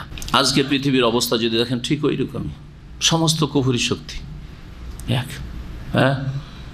অথচ চিন্তা করেন, একজন মুশরিক পৌত্তলিক মুসা আলাইহিস সালাম, ঈসা আলাইহিস সালাম সম্পর্কে তেমন কোনো জ্ঞান রাখে না, কিন্তু একজন মুসলিম মুসা আলাইহিস সালাম, ঈসা আলাইহিস সালাম সম্পর্কে সবচেয়ে বেশি জ্ঞান রাখে, যদি সত্যিকার মুসলিম হয় তাহলে, এবং সবচেয়ে বেশি শ্রদ্ধা করে।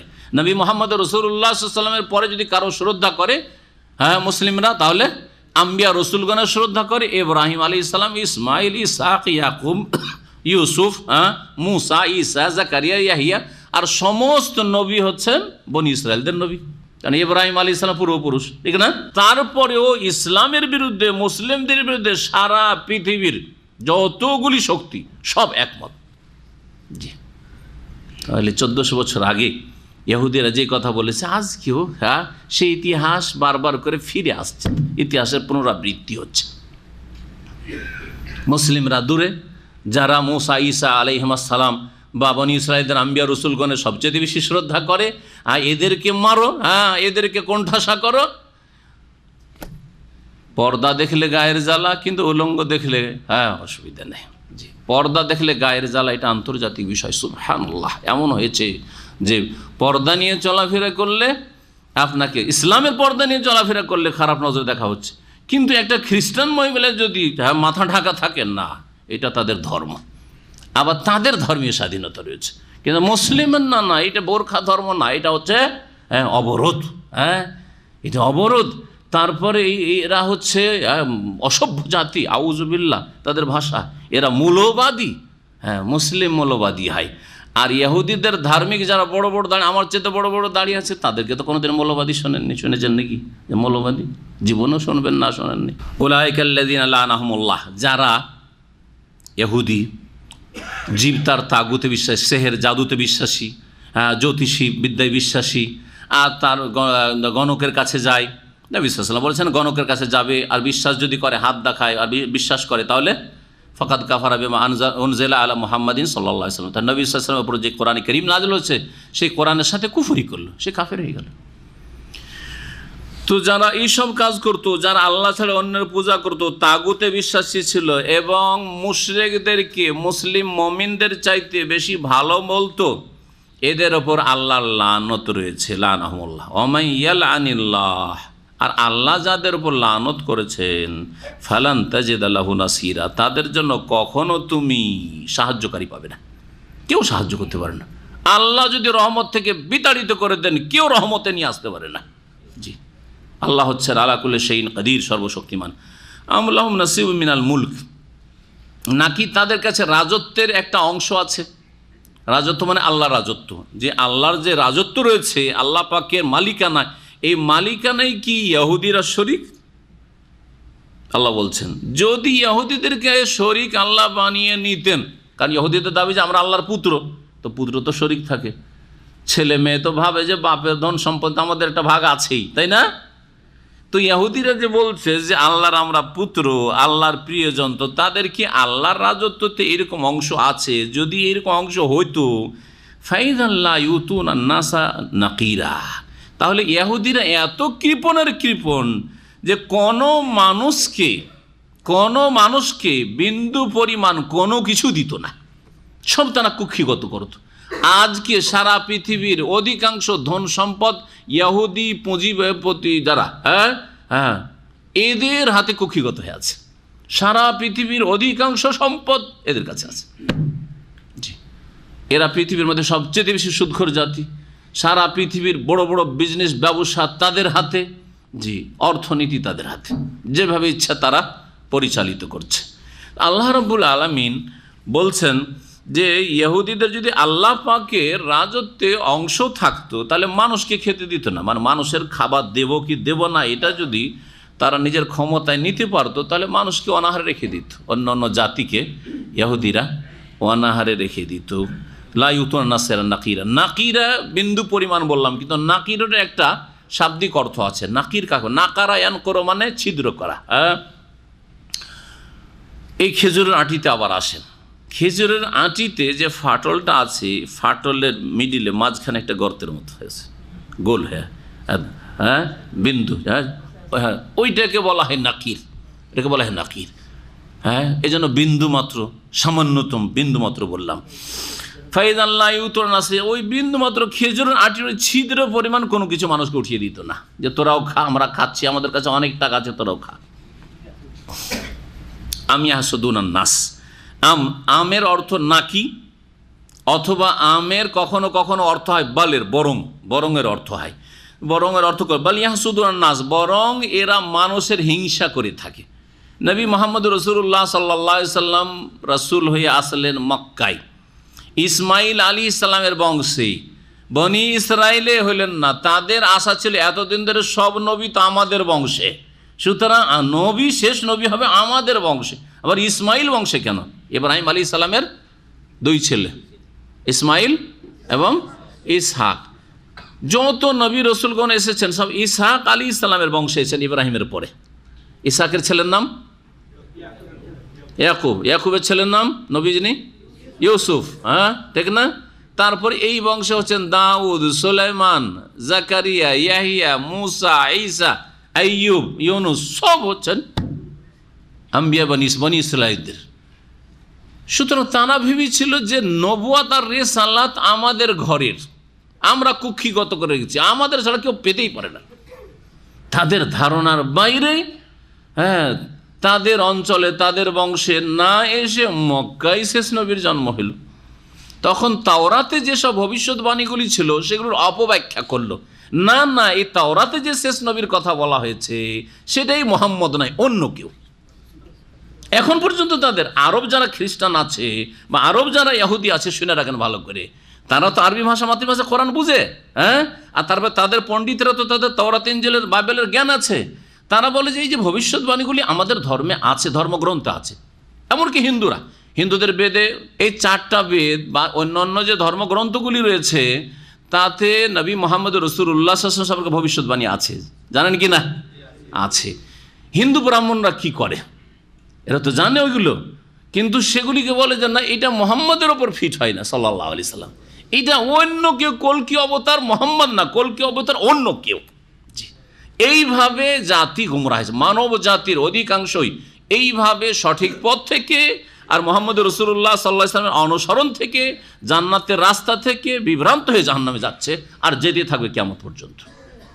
এটা একেবারে আম কথা সকলের সম্পর্কে বললাম, সে হিন্দুরাই হোক অথবা আপনার ইহুদিরাই হোক অথবা খ্রিস্টানরা হোক, ভবিষ্যৎবাণী তাদের কিতাবে মওজুদ আছে, কিন্তু এগুলো কি বলে যে না, এটা নবী মোহাম্মদের উপর ফিট হয়নি, এটা অন্য কোনো লোক। এই চোরা রাস্তা দিয়ে তারা জাহান্নামে চলে গেছে। এইভাবে বিকৃতি ঘটিয়ে নবীর সিফাতগুলি, যেগুলি গুণগুলি এসেছে, সেগুলিকে তারা বিকৃত করেছে।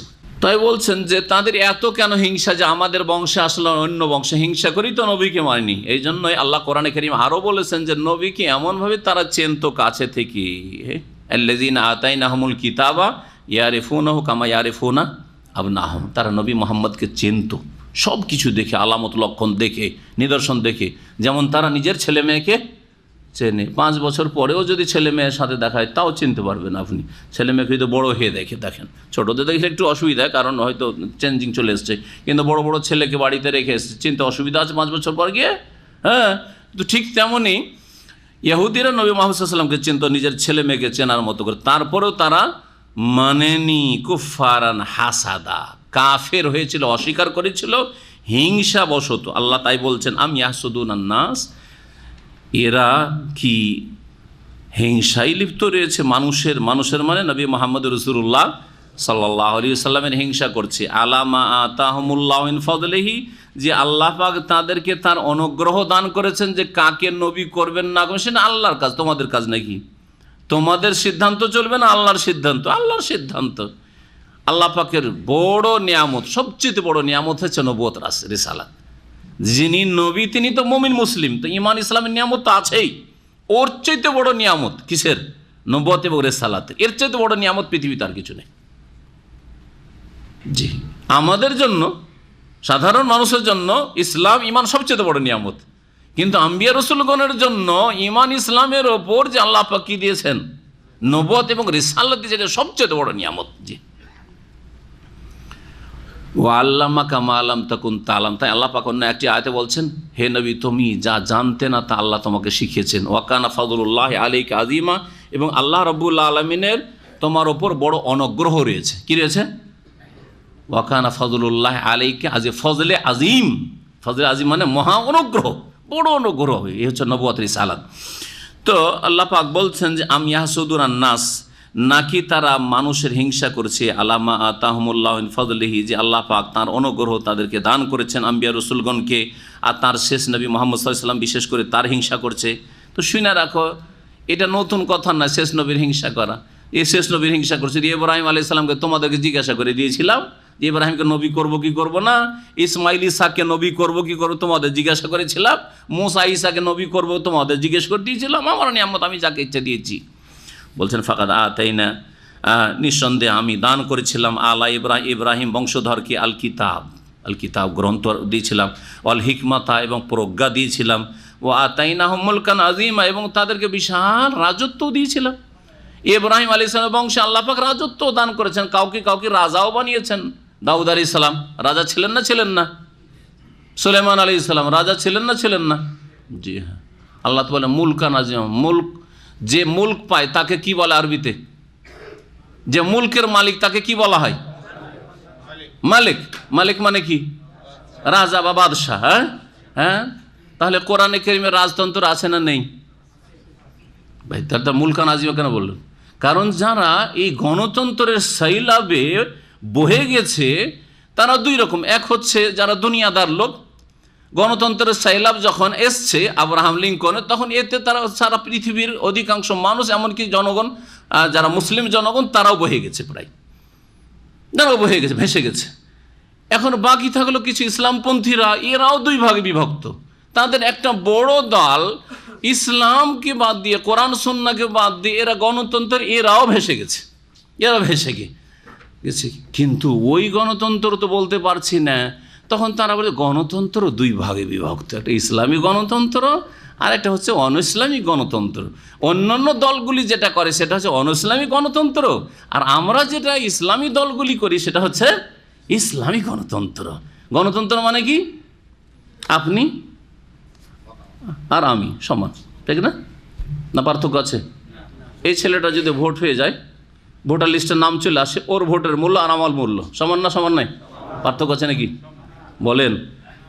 আপনি কি ওর কাছে কোনো সময় পরামর্শ নিতে যাবেন? আপনার পারিবারিক সমস্যা, ওর কাছে পরামর্শ নিতে যাবেন কিনা? আমার কাছে অবশ্যই আসবেন, ঠিক না? তাহলে কি করে গণতন্ত্র ইসলামী হইতে পারে? আবার গণতন্ত্র মানে আল্লাহর দুশ্মন আল্লাহর দোস্ত সমান। ভালো করে শুনেন, দুনিয়ার সবচেয়ে বড় কাফের আর দুনিয়ার সবচেয়ে বড় মুমিন সমান, ঠিক না? ঠিক বুঝতে পারছেন না? হ্যাঁ, চিন্তা করেন আপনি। আল্লাহর সবচেয়ে বড় ওলি আর শয়তানের সবচেয়ে বড় ওলি, দুইজনেই গণতন্ত্রের ভোটার লিস্টে সমান। এবার বোঝা গেছে? আর কি চান? তারপর বলেন ইসলামী গণতন্ত্র, ইসলামী গণতন্ত্র, গণতন্ত্র ইসলামে আছে, রাজতন্ত্র নেই। আশ্চর্য কথা। তাহলে দাউদ আলাইহিসসালাম, সুলাইমান আলাইহিসসালাম কোন গণতন্ত্রের ভিত্তিতে তারা রাজত্ব পেয়েছিলেন বা শাসন ক্ষমতা পেয়েছিলেন? দাউদ আলাইহিসসালাম বাপ, তিনি যখন ইন্তেকাল করলেন, ছেলে সুলাইমান আলাইহিসসালাম রাজা হইলেন। এটা রাজতন্ত্র নয়? তো রাজতন্ত্র যদি ইসলামের না থাকে, তো নবীদেরকে আবার লাল রাজা কি করে বানাইলেন? এত বড় ভুল কাজ হয়ে গেল। হ্যাঁ, আউযুবিল্লাহ। সুতরাং এই যে এই সয়লাবে ভেসে গিয়ে, এই গণতন্ত্রের সয়লাবে ভেসে গিয়ে যারা নামাজি এক সেই লোক, তারাও সৌদি আরবের সমালোচনা করে। এই সৌদি আরবে কি আছে? রাজতন্ত্র, রাজতন্ত্র। তো এই কথাই বলে না, সুলাইমান আলাইহিস সালাম রাজা হয়েছে, এমন কি আছে? রাজতন্ত্র, রাজতন্ত্র, একই কথাই তো। রাজতন্ত্র না গণতন্ত্র না কোন তন্ত্র মন্ত্র, ওইসব দেখার বিষয় না। আসল হচ্ছে কোরআনে কারীমের বিধানের বাস্তবায়ন হচ্ছে কিনা, এটা দেখার বিষয়। আসল হচ্ছে যে যেই শাসক, সেই শাসককে দিয়ে আল্লাহর বিধানের বাস্তবায়ন হচ্ছে কিনা, আমল হচ্ছে কি না, এটা দেখার বিষয়। চোরের হাত কাটা হচ্ছে কি না, এটা দেখার বিষয়।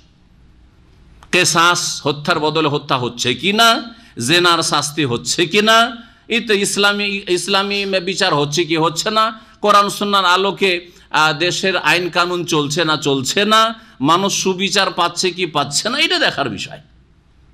আর এটা দেখার বিষয় না যে রাজতন্ত্র হইলে অপরাধ হয়ে গেল, আর গণতন্ত্র যেটা আব্রাহাম লিঙ্কন ইহুদির কাছ থেকে আসলো সেটা ইসলামী গণতন্ত্র হয়ে গেল। এগুলি বড় ধরনের গুমরাহি, এগুলি সাধারণ গুমরাহি নয়। জি, আল্লাহ পাক যেন বুঝার তৌফিক দান করেন। অনেকে মনে করে যে আমরা যেহেতু সৌদি আরবে আলোচনা করছি সেই জন্য কারো খেয়াল রেখে বলছি, না, এগুলো হক কথা, কোরআন হাদিসের কথা বলছি। এই কথা এখানেও বলবো, সারা পৃথিবীর যেখানে যাব সেখানেই বলবো যে ইসলাম রাজতন্ত্র বিরোধী নয়, ইসলাম জুলুম বিরোধী, ইসলাম শোষণ বিরোধী। বোঝা গেছে? ইসলাম আর যোগ্য লোকের মূল্যায়ন হচ্ছে না, আর অযোগ্যকে দেওয়া হচ্ছে কোনো কিছু, হ্যাঁ, স্বজন প্রীতি করে, এর বিরোধী, এগুলোর বিরোধী। বাকি ইসলাম রাজতন্ত্রের বিরুদ্ধে নয়। রাজতন্ত্র ইসলামের আগেও আম্বিয়া রসুলগণের জামানায়ও ছিল, এবং 30 বছর খেলাফতের পরে প্রথম রাজা ছিলেন মুআবিয়া রাদিয়াল্লাহু তাআলা আনহু। মুআবিয়া রাদিয়াল্লাহু তাআলা আনহুর মতো সেই জামানায় যত খেদমত ইসলামের হয়েছে, আজকে সারা পৃথিবীতে কোথায় হচ্ছে বলেন দেখি? এমন এমন রাজারা মোগলদের আমলে সবগুলি রাজা ছিল, তাই বলি রাজতন্ত্র সব গুমরাহি আর গুমরাহি নাকি? ভারতে 600-700 বছর ধরে সব গুমরাহি ছিল না? আরে এখনই ভালো না?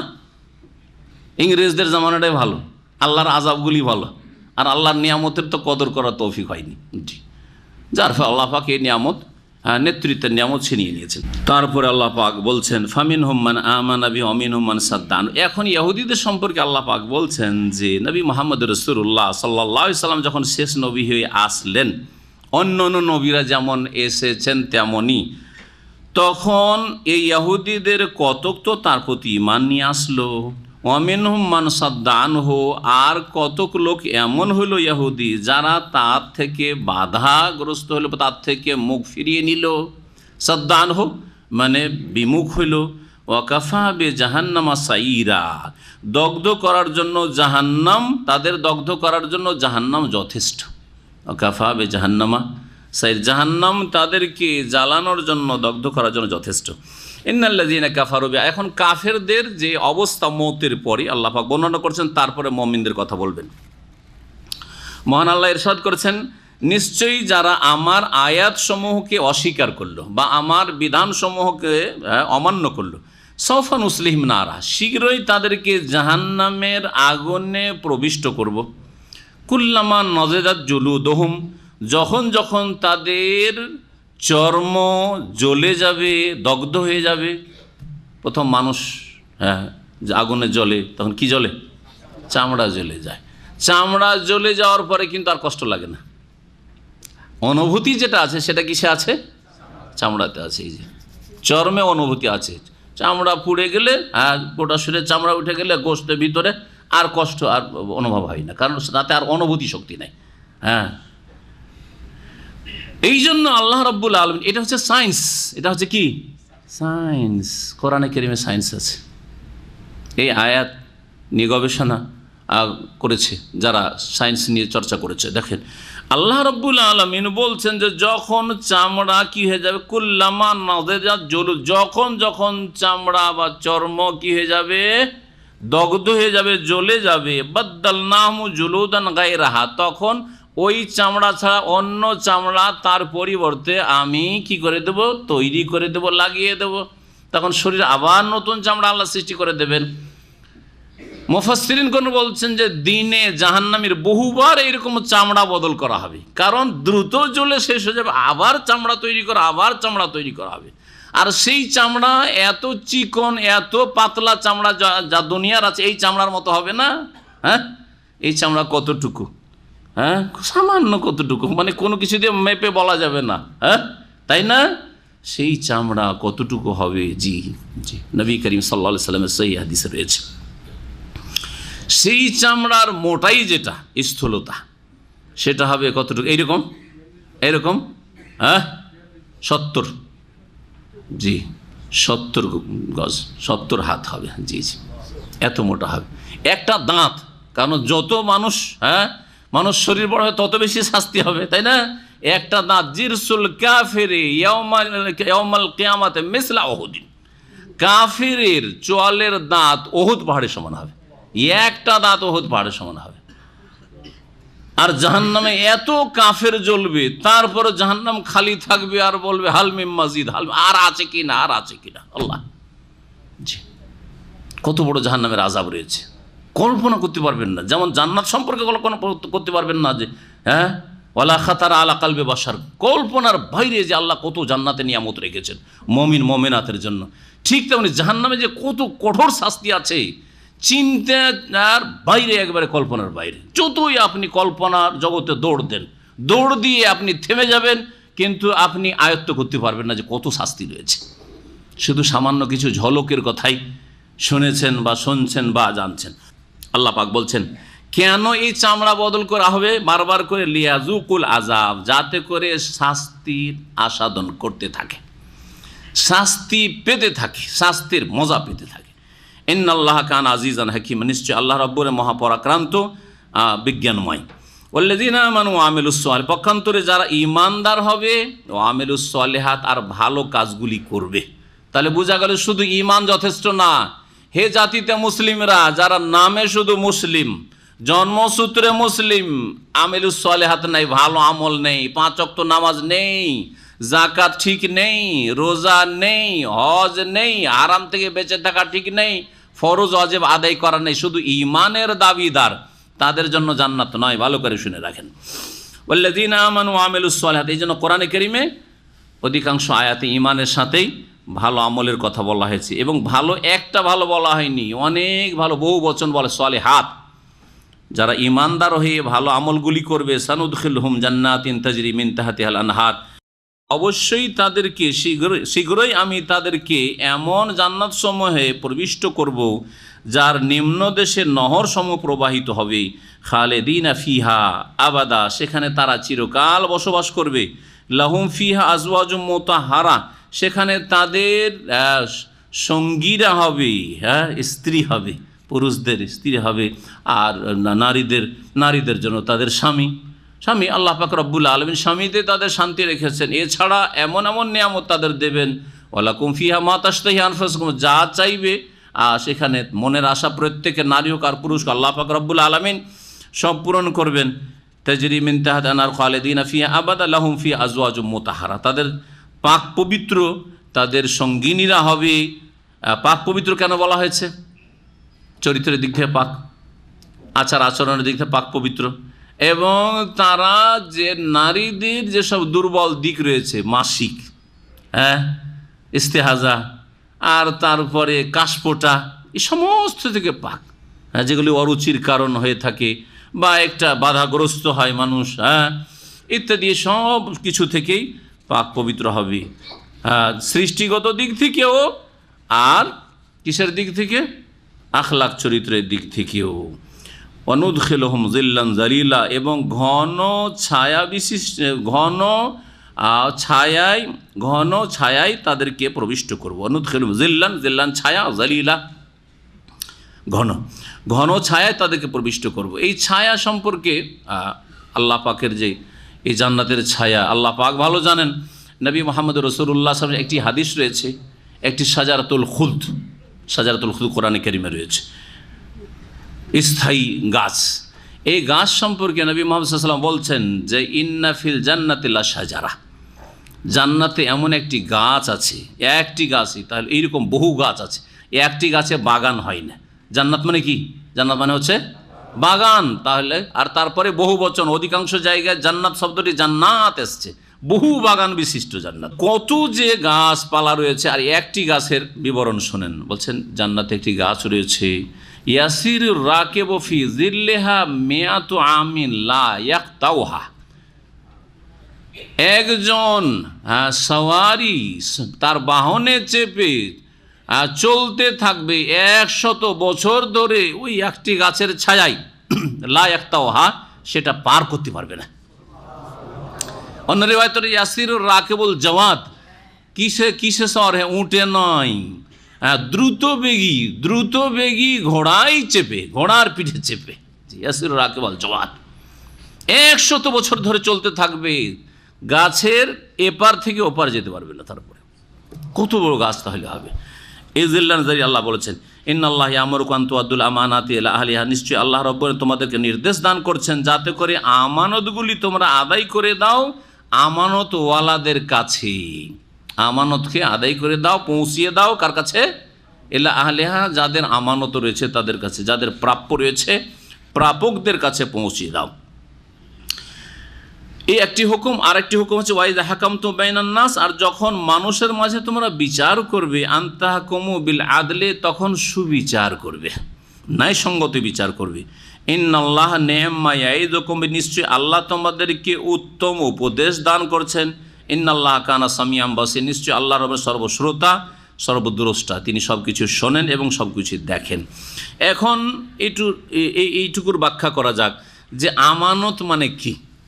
আমানত খুব সংকীর্ণ অর্থে আমরা আমানত বুঝি। আমানত আমার আলোচনা আছে, ওই আলোচনাগুলিতে একটু আমি আলোচনা করেছি যে আমানত আসলে ব্যাপক অর্থ রাখে। আমানত মানে জনগণ কি বুঝেন, বরং আমাদের মধ্যে শিক্ষিত লোকেরা অনেকে আমানত মানে খুব একবারে এতটুকু কি সীমিত অর্থে টাকা পয়সার আমানত, তাই না? একটা ক্ষেত্র শুধু আমানতের একটা ক্ষেত্র হচ্ছে আমওয়াল, ধন সম্পদের আমানত।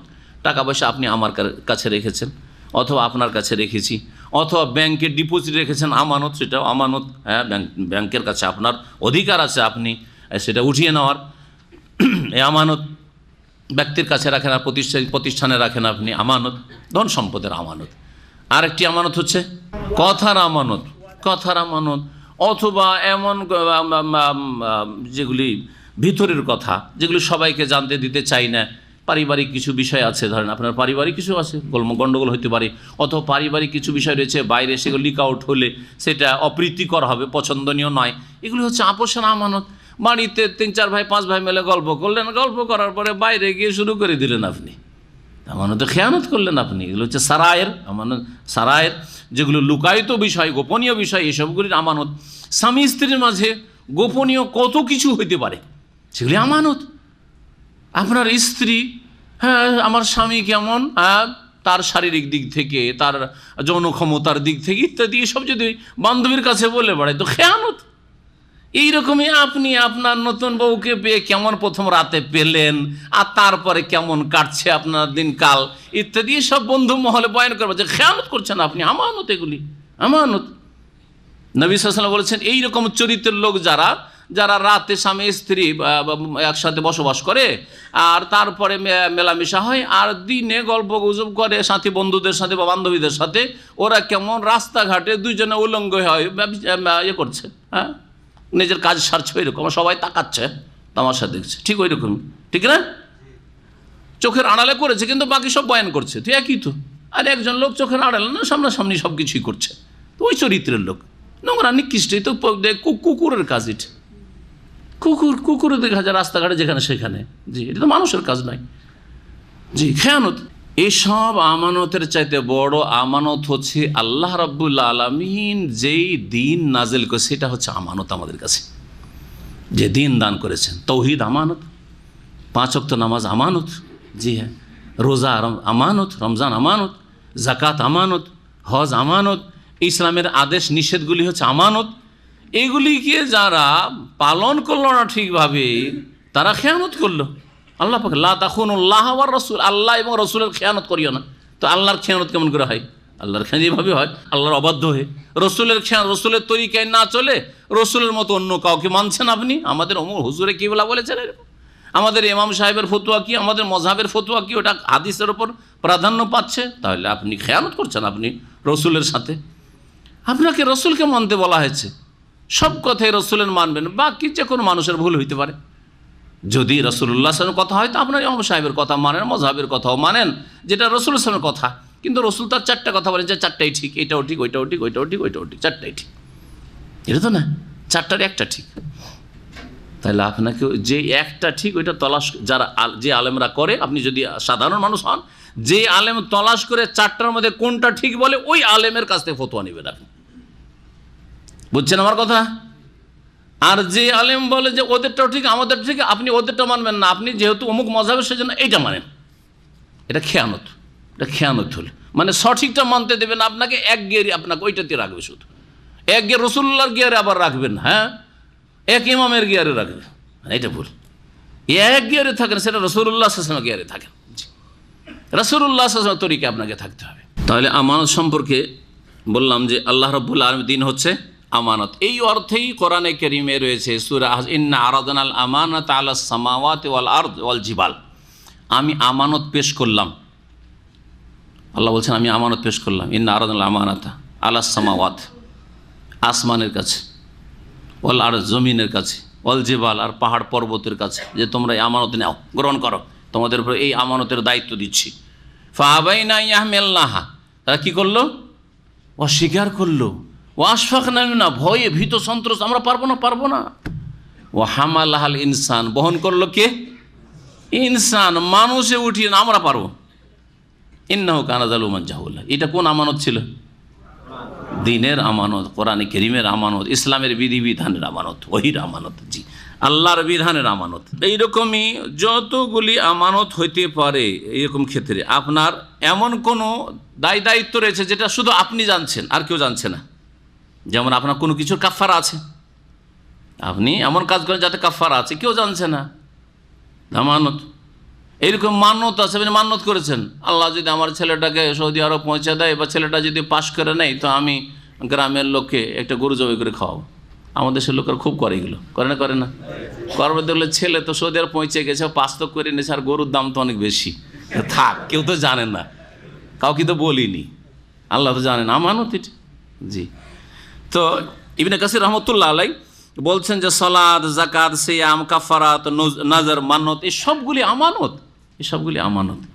এছাড়াও আমানতের বহু দিক রয়েছে, জি, সে সমস্ত আমানতের হেফাজত করতে হবে এবং আমানতওয়ালার কাছে আদায় করতে হবে। এই আয়াত কেন নাযিল হয়েছিল? আয়াতে একটি শানে নজুল আছে।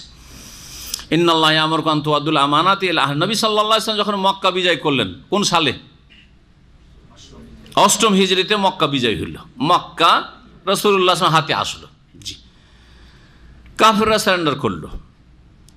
মক্কা তখন কাবার চাবি পেলেন নিজের হাতে, কাবা ঘরের চাবি। নবী সাল্লাল্লাহু ইচ্ছা করলে তো কাবা ঘরের চাবি আমার হাতে থাকবে, আমি রাসূলুল্লাহ আমার হাতে থাকবে, আর না হলে আবু বকরের হাতে, ওমরের হাতে থাকবে। হ্যাঁ, এরা হচ্ছেন 1 নম্বর 2 নম্বর এই উম্মতের। কিন্তু বংশ পরম্পরা এই কাবার চাবি বিশেষ একটা গোত্রের কাছে, কোরাইশদের এক গোত্রের কাছে থাকত। কোরাইশদের এক এক গোত্র এক এক দায়িত্ব তারা বহন করে যেত। কাবার চাবি রাখবে হাজাবি গোত্র, ওসমান বিন তালহা নামক একজন সাহাবী, তিনি হুদাইবিয়ার বছর, হুদাইবিয়া সন্ধির সময় ইসলাম গ্রহণ করেছিলেন। হুদাইবিয়ার সন্ধি হয়েছিল কোন হিজরিতে? 6ষ্ঠ হিজরিতে। 7ম হিজরি গেল উমরাতুল কাজা, আর 8ম হিজরিতে মক্কা বিজয় হলো। নবী করিম সাল্লাল্লাহু আলাইহি সাল্লাম সম্পর্কে তাফসীর ইবনে কাসির থেকে শোনায়, লাম্মা খারাজা রাসূলুল্লাহ মিনাল কাবাতি ওয়া হুয়া ইয়াতলু হাযিহিল আয়াত। কাবা ঘরের ভিতরে ঢুকে রাসূলুল্লাহ সাল্লাল্লাহু আলাইহি সাল্লাম মক্কা বিজয়ের পরে, আর তারপরে তার ভিতরে ঢুকে নামাজ আদায় করলেন, নামাজ পড়লেন। তার আগে যে কাবার চারিদিকে যে 360টি মূর্তি ছিল সেগুলিকে নিশ্চিহ্ন করলেন, সাফ করা হইল, শিরক মুক্ত করা হইল। কাবার ভিতরে ঢুকে নামাজ আদায় করলেন। আর তারপরে যখন বেরোচ্ছিলেন কাবা ঘরের ভিতর থেকে, তখন এই আয়াতটি পাঠ করলেন, ইন্নাল্লাহ ইয়ামুরুকুম আন তুআদ্দুল আমানাতি ইলা আহলিহা। আল্লাহ পাক তোমাদেরকে আদেশ করছেন যে তোমরা যেন আমানতকে তার প্রাপক পর্যন্ত পৌঁছিয়ে দাও। ফাদাহু আবি ওয়া উম্মি মা সামিতু ইয়াতুলুহা ক্বাবলা। এর আগে এই আয়াত রাসূলুল্লাহ সাল্লাল্লাহু আলাইহি ওয়াসাল্লামকে কখনো পাঠ করতে শোনেনি। তারপরে বলছেন যে ওসমান বিন তালহা যে ছিলেন, তাকে ডেকে পাঠালেন যে তাকে ডাকো, আর ডাকার পরে তার হাতে চাবিটা তুলে দিলেন, এই চাবি তোমার বংশেই ছিল আর তোমার কাছেই থাকবে কিয়ামত পর্যন্ত। এখন পর্যন্ত ওই বংশের লোকের কাছেই চাবি থাকে। জি, মহান আল্লাহ তাআলা ইরশাদ করেছেন, ইয়া আইয়ুহাল্লাযীনা আমানু আতিউল্লাহ ওয়া আতিউর রাসূল। হে মুমিন সকল, তোমরা আল্লাহকে মানো এবং ওয়া আতিউর রাসূল। কাকে মানো? রাসূলকে মানো। 1 নম্বরে আল্লাহকে মানো মানে কোরআনে কারীমের কথা মানো। 2 নম্বরে কাকে মানো? রাসূলকে মানো মানে যেগুলি হয়তো কোরআনে কারীমের নেই কিন্তু রাসূলুল্লাহ সাল্লাল্লাহু আলাইহি ওয়াসাল্লাম বলেছেন, করেছেন, সেগুলিও মানো, হাদিস মানো। তো কোরআনও মানতে হবে আর হাদিসও মানতে হবে। কোরআনে কারীমে যদি থাকে সেটা আল্লাহর কথা এবং রাসূলেরও কথা, কিন্তু কোরআনে কারীমে নেই, শুধু হাদিসে আছে, ঠিক না? সেটাও ওহী আল্লাহর পক্ষ থেকে, কিন্তু কোরআনে কারীম যেহেতু সরাসরি নেই, কেউ বলতে পারে কোরআনে নেই, আহলে কোরআন যেমন একটা গুমরাহ দল আছে, কোরআনে নেই মানবো না, না চলবে না। কাকে মানতে হবে? রাসূল সাল্লাল্লাহু আলাইহি সাল্লামকেও মানতে হবে। হাদিসে যা আছে, তিনি যা করেছেন, বলেছেন বা অনুমোদন দিয়েছেন, তার সামনে করা হয়েছে, স্বীকৃতিতে চুপ থেকেছেন, সেটাও মানতে হবে। এগুলো হচ্ছে হাদিস। হাদিস হচ্ছে তাহলে নবীর বচন, নবীর আমল কর্ম এবং নবীর অনুমোদন, সম্মতি, এই মানতে হবে। আর কি মানতে হবে? উলিল আমরে মিনকুম। আর তোমাদের মধ্যে যারা নেতৃস্থানীয় ব্যক্তি, তাদের আনুগত্য করো, তাদের আনুগত্য করো। দেখেন পার্থক্য এই 3টি কথায়। আতিউল্লাহ, এখানে আতিউ শব্দ এসছে আল্লাহর ক্ষেত্রে, তাই না? ও আতিউর রাসূলের ক্ষেত্রেও আতিউ শব্দ এসছে, রাসূলকেও মানো, এভাবে এসছে। তারপরে ও আতিউ উলিল আমরে মিনকুম, যাদের কাছে কোরআন আছে দেখেন, ভালো করে দেখে নেবেন। ও আতিউ আছে, আতিউ কেন নেই ওখানে? ও উলিল আমর এবং করা আছে, কিন্তু ও আতিউ উলিল আমরে মিনকুম নেই। পার্থক্য কেন? আল্লাহ এবং রাসূলের ক্ষেত্রে আতিউল্লাহ ও আতিউর রাসূল, আল্লাহকে মানো এবং রাসূলকে মানো। মানো শব্দটি, আনুগত্য করো শব্দটি চলে এসছে আতিউ, একেবারে স্পষ্ট। কিন্তু উলিল আমরের কথা যখন আসছে তখন ও আতিউ উলিল আমরে কেন নেই? রহস্য কি? ভালো করে শোনেন। আল্লাহর কথা মানতে হবে, অর্থাৎ কোরআনে কারীমের কথা মানতে হবে, ঠিক আছে? রাসূলুল্লাহ সাল্লাল্লাহু আলাইহি ওয়াসাল্লামকে মানতে হবে, কোরআনে যদি নাও থাকে তবুও মানতে হবে, ঠিক আছে? কিন্তু যখন উলিল আমর আবার কাকে বলে এটা জানেন? তারপরে বলছি। উলিল আমর 2 শ্রেণীর মানুষ। উলিল আমর হচ্ছে শাসক গোষ্ঠী। যে কোনো মুসলিম শাসক হচ্ছে, যে কোনো শাসক, যে কোনো দেশের শাসক। আজকাল ছোট ছোট দেশে ভাগ হয়ে বহু দেশে পরিণত হয়েছে।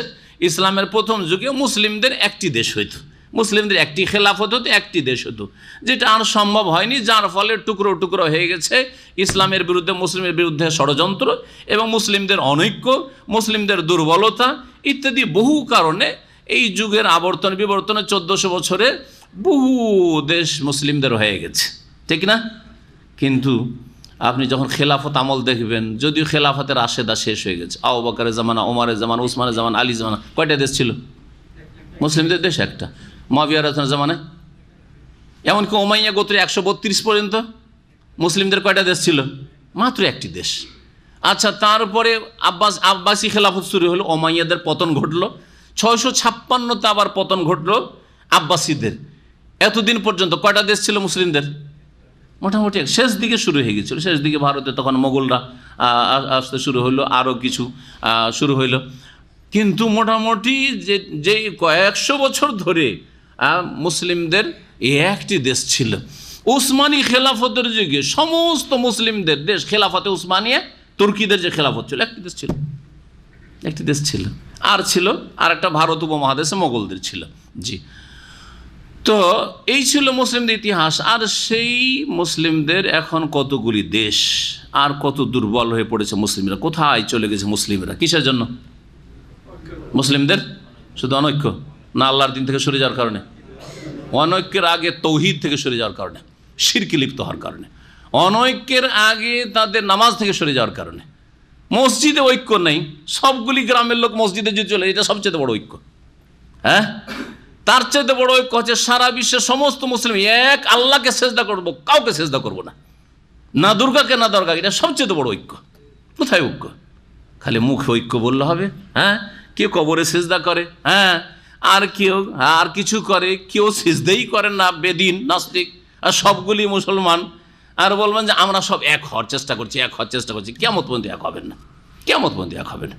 তো বলছিলাম যে আকিদার ঐক্য, দিনের ঐক্য, ধর্মের ঐক্য, বিশ্বাসের ঐক্য, আমলের ঐক্য, নামাজের ঐক্য সবচেয়ে বড় ঐক্য।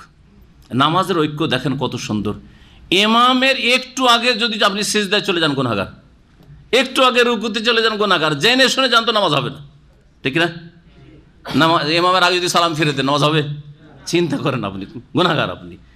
ইমাম যদি ভুল করে, ভুল করেছে ইমাম, তো সহজ সিজদা ইমাম করে, আমরা কেন করবো না? আপনাকে করতে হবে, মুক্তাদি সকলকে করতে হবে। ঐক্য না? আসল ঐক্য তো মসজিদে রয়েছে, আসল ঐক্য তো রয়েছে আজ দিন ইসলামে। জি, জীবনের প্রতিটি ক্ষেত্রে ঐক্য শিখেছে। হজ ঐক্য, হজে ঐক্য, একসাথে হজ করতে হবে, একই দিনে আরাফায় থাকতে হবে, ইচ্ছা মতো যার যখন সুবিধা। এত ভিড় ভাড়ে গিয়ে লাভ কি? তারপরের দিন আরাফায় থাকবো, চলবে? চলবে না। আমরা বছরে এখন যে বছরে 2 বার ওরস লাগে, 3, শাহজালালের ওরস লাগে 3 বার, এটা কিতাব পড়লাম।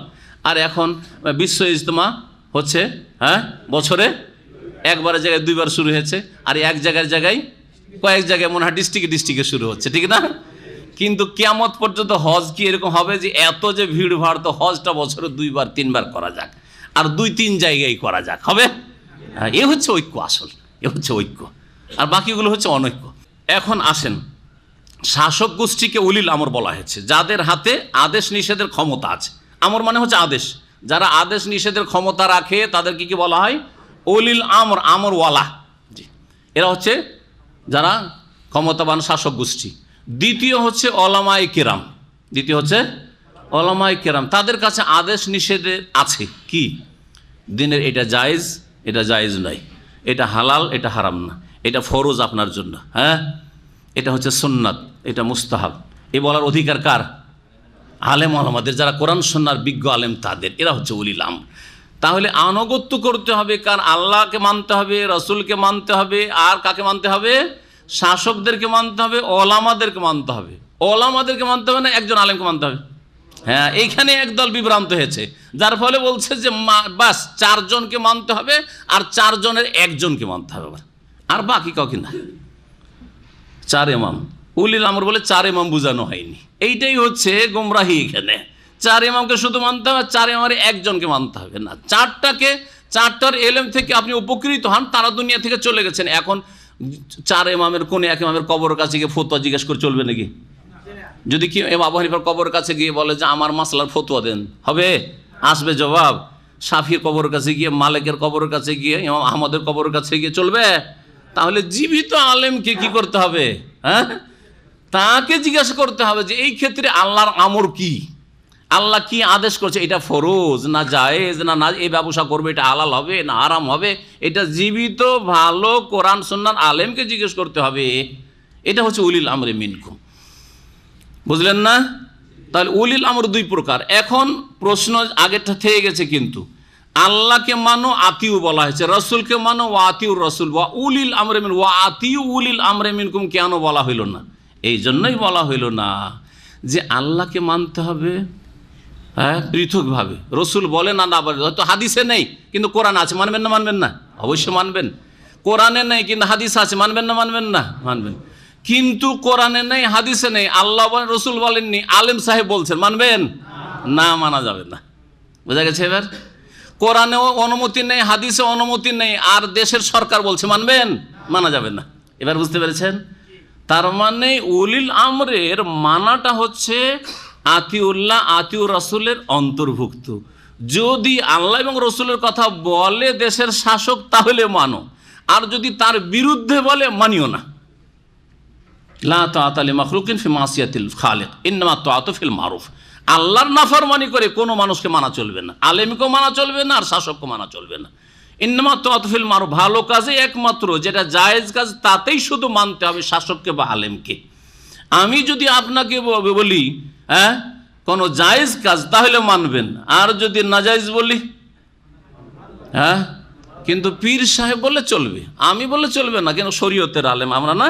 হ্যাঁ, আর যদি পীর সাহেব বলে যে যাই নামাজকে মদে ডুবিয়ে নামাজ পড়ো, তাহলে আপত্তি করবেন না। এটা মন গড়া বলছি না, হক্কানীদের কিতাবে আছে, কিতাবে আছে। তাদেরকে পীরকে এমনভাবে মানবেন, যদি যাই নামাজকে বলে যে যাই এতে ডুবিয়ে নিয়ে এসো, মদে ডুবিয়ে নামাজ শুরু করে দাও, তাহলে কার কথা মানবেন? পীরের কথা মানবেন। আমার কথা মানবেন? আমি যদি যান পেশাবে ডুবিয়ে নেই, ওরা বলেছে যে এতে মদে ডুবিয়ে, আমি মদের অত খারাপ বললাম না, একটু পেশাবে ডুবিয়ে নিয়ে এসেন একটু, বা পেশাবটা কিছুটা, এতটা পেশাব আপনার যাই নামাজে ছিটিয়ে দেন, আতর ছিটা করে দেন, নামাজ পড়েন, মানবেন? মানবেন না মানবেন না? মানবেন না। মানবেন না বলেন যে আপনার কথা মানবো না, এরকম করে বলেন। কেন মানবেন না? আল্লাহ অনুমতি দেননি, রসুল অনুমতি দেননি। বুঝে গেছে? তাহলে পীরদের ধর্ম কেমন বুঝতে পারছেন? হ্যাঁ হ্যাঁ, পীর ধর্ম ভুল ধর্ম, ভ্রান্ত ধর্ম। আল্লাহ বলুক আর নাই বলুক, রসুল বলুক আর না করুক, পীর মেনে চলতে হবে, এটি হচ্ছে বড়ই গুমরাহি। আল্লাহ পাক যেন বোঝার তৌফিক দান করেন। তারপরে সময় শেষ হতে যাচ্ছে, এই জন্য আয়াতের তরজমাটা সংক্ষেপ করে দিই। ফাইন তানাজাতু ফি শাইইন, হ্যাঁ কোনো ব্যাপারে তোমাদের মতবিরোধ হয়ে গেল, একজন বলছে যে সূরা ফাতিহা ছাড়া নামাজ হয় না, আর একজন বলছে সূরা ফাতিহা মুক্তাদির পড়া যায় না, করবেন কি? ফাইন তানাজাতু ফি, কোনো ব্যাপারে যদি ঝগড়া দ্বন্দ্ব হয়, হ্যাঁ একজন বলছে সূরা ফাতিহা পড়বো, আর একজন বলছে সূরা ফাতিহা পড়বো না মুক্তাদি আমি, তাহলে কি করবেন? বলছে এক ইমামকে ধরে না, বলছে তুমি ভাই হানাফি, আমি হচ্ছি শাফি নাকি? না না না, ফারুদ্দুহু ইলাল্লাহি ওয়ার রাসূল, আল্লাহর কাছে ফিরিয়ে দাও, রসুলের কাছে ফিরিয়ে দাও। আল্লাহ কি বলছেন, রাসূল সাল্লাল্লাহু আলাইহি ওয়াসাল্লাম কি বলছেন? রাসূল সাল্লাল্লাহু আলাইহি ওয়াসাল্লাম বলছেন লা সালাতা লিমান লাম ইয়াকরা বিফাতিহা, যে সূরা ফাতিহা পড়ে না তার নামাজ হয় না। জি হ্যাঁ, রাসূল কোনো জায়গায় বলেননি যে মুক্তাদি খবরদার সূরা ফাতিহা পড়বে না। দেখেন একটি হাদিস, কোথাও নেই, জাল কথা এটি। জি, কিন্তু সহিহ এমন কোনো হাদিসের কিতাব নেই যে কিতাবে নেই যে সূরা ফাতিহা ছাড়া নামাজ হয় না। তো আল্লাহ এবং রসুল কাছে ফিরিয়ে দাও। ইন কুনতুম তুমিনুনা বিল্লাহি ওয়াল ইয়াউমিল আখির, যদি আল্লাহর প্রতি তোমরা বিশ্বাসী হও, পরকালে বিশ্বাসী হও, যালিকা খাইরুন, এটাই তোমাদের জন্য উত্তম, ওয়া আহসানু তাউইলা, আর পরিণামের দিক থেকে উৎকৃষ্ট। জি, এখানে আলোচনা শেষ করছি। ওয়া সাল্লাল্লাহু আলা নবিয়িনা মুহাম্মদ ওয়া আলা আলিহি ওয়া সাহবিহি আজমাইন। ফেব্রুয়ারিতে যে ভালোবাসা দিবস হয়, হ্যাঁ 14 ফেব্রুয়ারি, তাই না? এই ভালোবাসা দিবস, এটা হচ্ছে লুচ্চামি দিবস, এটা কাফেরদের দিবস, এটা মুসলিমদের দিবস নয়, এটা ইহুদি খ্রিস্টানদের দিবস। সুতরাং যারা এসব কাজ করবে তাদের দলে সামিল হবে, সতর্ক সাবধান। আমরা ভালোবাসবো, গতকালকে আলোচনা হয়েছে, আল্লাহকে ভালোবাসবো, রসুলকে ভালোবাসবো, বাপ মাকে ভালোবাসবো, মুসলিম ভাই বোনকে ভালোবাসবো, আর যুবক যুবতীর ভালোবাসা হারাম, যুবক যুবতীর ভালোবাসা হচ্ছে হারাম।